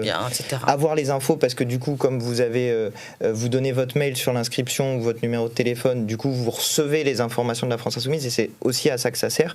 Mais il y a un dernier élément argumentaire, c'est que tous les gens qui disent oui, la France Insoumise, les gens n'aiment pas la France Insoumise. Ah bon? Il y a quand même beaucoup, dans la sphère officielle, mais il y a quand même près de 300 000 signataires, je crois. On approche des 300 000 signataires, et c'est une très bonne réponse à donner. De la même manière que quand il y a des pétitions qui sont extrêmement signées sur le site officiel de l'Assemblée nationale, ça crée une petite ambiance, disons, qui est assez productive. Voilà. Est-ce que tu veux nous dire un petit mot de la fin? Vous voulez nous dire un petit mot de la fin? C'est Clémence qui parle à ma place, parce qu'elle dit les choses intelligentes et moi le reste. Donc c'est comme ça. C'est le piège quand il n'a rien à dire, tu vois, comme ça c'est moi qui dois dire le mot de la fin. Je trouve que tu as tout dit, Antoine. Voilà, Nadège, tu as un commentaire? C'est une journée importante. Il a tout dit quasiment. Non mais un petit mot d'encouragement à tout le monde, soyez créatifs. Voilà. Super. Il y a une super ambiance qui a commencé avec cette campagne. Je ne sais pas si vous allez tenir un an comme ça. Enfin, on a un peu moins d'un an, c'est ça. Ouais. On a une grande date, c'est le 7. Et 21 juin. Ouais. Et puis la grande date suivante, on a plein de réunions et de choses qui sont prévues. Mais c'est les amphis d'été. Ah oui. Ça sera le 20 août parce qu'on est obligé de se caler sur la rentrée des classes. Alors c'est l'enfer, quoi. 20 août, les parlementaires, ils sont bleus de peur parce que il paraît que Macron veut faire. Vous êtes tous les trois, vous êtes parlementaires. Il n'y a que moi qui suis un non-élu ici. Émérite. Il est question d'une session extraordinaire. Minimum mi-juillet, apparemment. Moi, j'ai entendu plus. Ouais, moi aussi. Moi, j'ai voulu entendre minimum mi-juillet. Mais c'est parce que le Sénat a dit qu'ils arrêteraient mi-juillet. C'est pas grave, on fêtera le 14 juillet en faisant plein de trucs super bien. Non, si c'est grave, c'est des méthodes dégueulasses et pourries. Parce que on a eu le budget, vous avez des heures et des heures et des heures. Après, il y a eu une petite pause pour les municipales pendant lesquelles vous avez fait. C'était pas une pause pour nous, parce que peut-être pour d'autres, mais pas pour nous. Je trouve que c'est en fait le piège se referme sur eux à chaque fois parce qu'ils pensent qu'on est fatigué. Enfin, je veux dire, ils pensent qu'à un moment donné, on va céder, qu'on va s'arrêter, qu'on va les lâcher. Antoine, tu vois, on est des êtres humains aussi. Vous avez des familles, vous avez les gamins, vous avez les locations d'été. Ok, mais ta famille, elle explose à être traitée comme ça. Vraiment, t'as un truc qui est ils essayent de marcher à... Oui, mais j'y arriveront pas. Mais en fait, c'est eux-mêmes. Moi, je trouve les situations où ils ont essayé de nous faire ça les fois d'avant, c'est eux qui ont craqué. Souvenez-vous de, comment il s'appelait là, le ministre qui a dit personne n'a craqué. C'était après une session... c'était la réforme des retraites extraordinaire où ils avaient voulu faire très très vite et à la fin, vas-y, si, t'as craqué. Donc... c'est pas agréable, mais c'est pas grave, ça fait partie de la lutte et de la bataille. Mais en plus, comme en même temps, il y a la campagne des présidentielles et que les militants aussi sont à fond, ils sont chauds. Non, mais heureusement qu'on est plus que les élus. Oui. Moi, ce que je vois, c'est que la contribution des groupes parlementaires, elle est décisive pour nous. Et que moi, j'ai pas envie que vous arriviez sur les genoux, mais je sais pas quoi faire. Mais la première année, ils avaient fait une session extraordinaire. Moi, comme j'étais un vieux parlementaire, je leur avais dit, votre histoire, ça va mal se passer. Mélenchon veut des vacances, le canard. Oui, c'est vrai, Mélenchon veut des vacances, je m'en souviens. Ils s'étaient moqués de moi et tout. Maintenant, c'est eux tous là, qui sont en train de pleurer, qui faisaient les malins. C'est toujours pareil. Ce n'est pas possible de faire correctement la loi dans des conditions pareilles. Ce n'est pas possible. Je me rappelle avoir fait un discours à 6h du matin, on n'avait pas dormi. J'ai dit, qu'est-ce qu'on peut penser d'une situation pareille? Qui peut croire que nous travaillons sérieusement entre... je me souviens de ce discours, il m'avait marqué. Ouais, je me souviens. C'était au début... là, vous avez besoin de vacances, c'est une honte de vous traiter comme ça. Il y a plus de sessions de nuit, mais c'est vrai qu'il y a des textes qui s'étirent, et en fait des textes examinés de manière hachée, avec un calendrier incertain. C'est vraiment la fin de l'année. C'est n'importe quoi, ils savent pas quoi mettre à l'heure du jour. La conférence des présidents le mardi matin, c'est un peu surprise. Et coucou, un nouveau texte. Voilà, donc, mais en fait, ça sent la fin. À la tribune, vous présidez avec une solennité marmoréenne, on se demande comment vous faites. Des fois, vous faites semblant. Non, je vais pas dire. Vous dormez les yeux ouverts, non, en fait, quand on est au perchoir, on entend vachement bien. Ouais. Et donc, parfois, je me retiens, mais j'entends les blagounettes de Jean-François Coulombe. Chaque fois, je lui dis, tu sais, on t'entend très bien. Fais gaffe, parce que je me retiens. Voilà. Donc, des fois. C'est vrai que des fois, c'est un peu un jeu d'essayer de vous faire rire quand même, de faire quand c'est vous qui présidez, parce que ça, c'est les petits secrets de l'Assemblée. Mais des fois, quand vous faites des remarques, on sait que ça s'entend, et des fois, quand on obtient un petit rirounet. Un petit rictus, à tout le moins. Écoutez, je vais vous donner un mot de la fin qui me semble absolument parfait. C'est Amédi ZD 7125 sur YouTube qui dit: vous dépoussiérez la façon de faire de la politique et vraiment vous donnez un coup de vieux aux autres. Je trouve que c'est un bon mot de la fin. Ici, le coup de vieux, c'est moi. Donc, moi, je fais tout, moi. La République, le coup de vieux. Les gâteaux. Les Bon, merci de nous avoir suivis. On vous invite encore une fois à suivre la chaîne sur tous les réseaux, peu importe où vous l'avez regardé. On était plus de 14 000 en direct. Pensez à signer sur Mélenchon 2027. Et combien à la coupure? Et à contribuer au programme. J'en sais rien, je sais pas, on n'a pas encore coupé. Tu me demandes la coupure avant qu'on ait coupé. On attend, on coupe. Tu le sais, toi? On peut couper dans quelques instants. C'est mieux que la Eh bien, on va Bellevilloise couper ici. comme ça. On saura 14 000, c'est ceux qui sont là tout en direct en permanence. Mais après, une fois t'as coupé, tu dis il y avait 100 000 personnes. Allez, 200 000, Antoine, 300 000. on a dit on ça, coupe, comme ça on va savoir la stat. On conclut, Antoine. Et ça. Et ça? Suffit. Et ça quoi? T'as pas l'air. Quoi, Attends, on va te raconter. Arrête, mais je sais que l'histoire, c'est quand quoi même. le truc? Je sors le Ça soir, suffit, moi. là, il est. Pas à la Bellevilloise, mais je me le fais raconter oui, c'est par vrai, c'est vrai, des c'est vrai, ça copains arrive. snobs qui y vont. C'est vrai.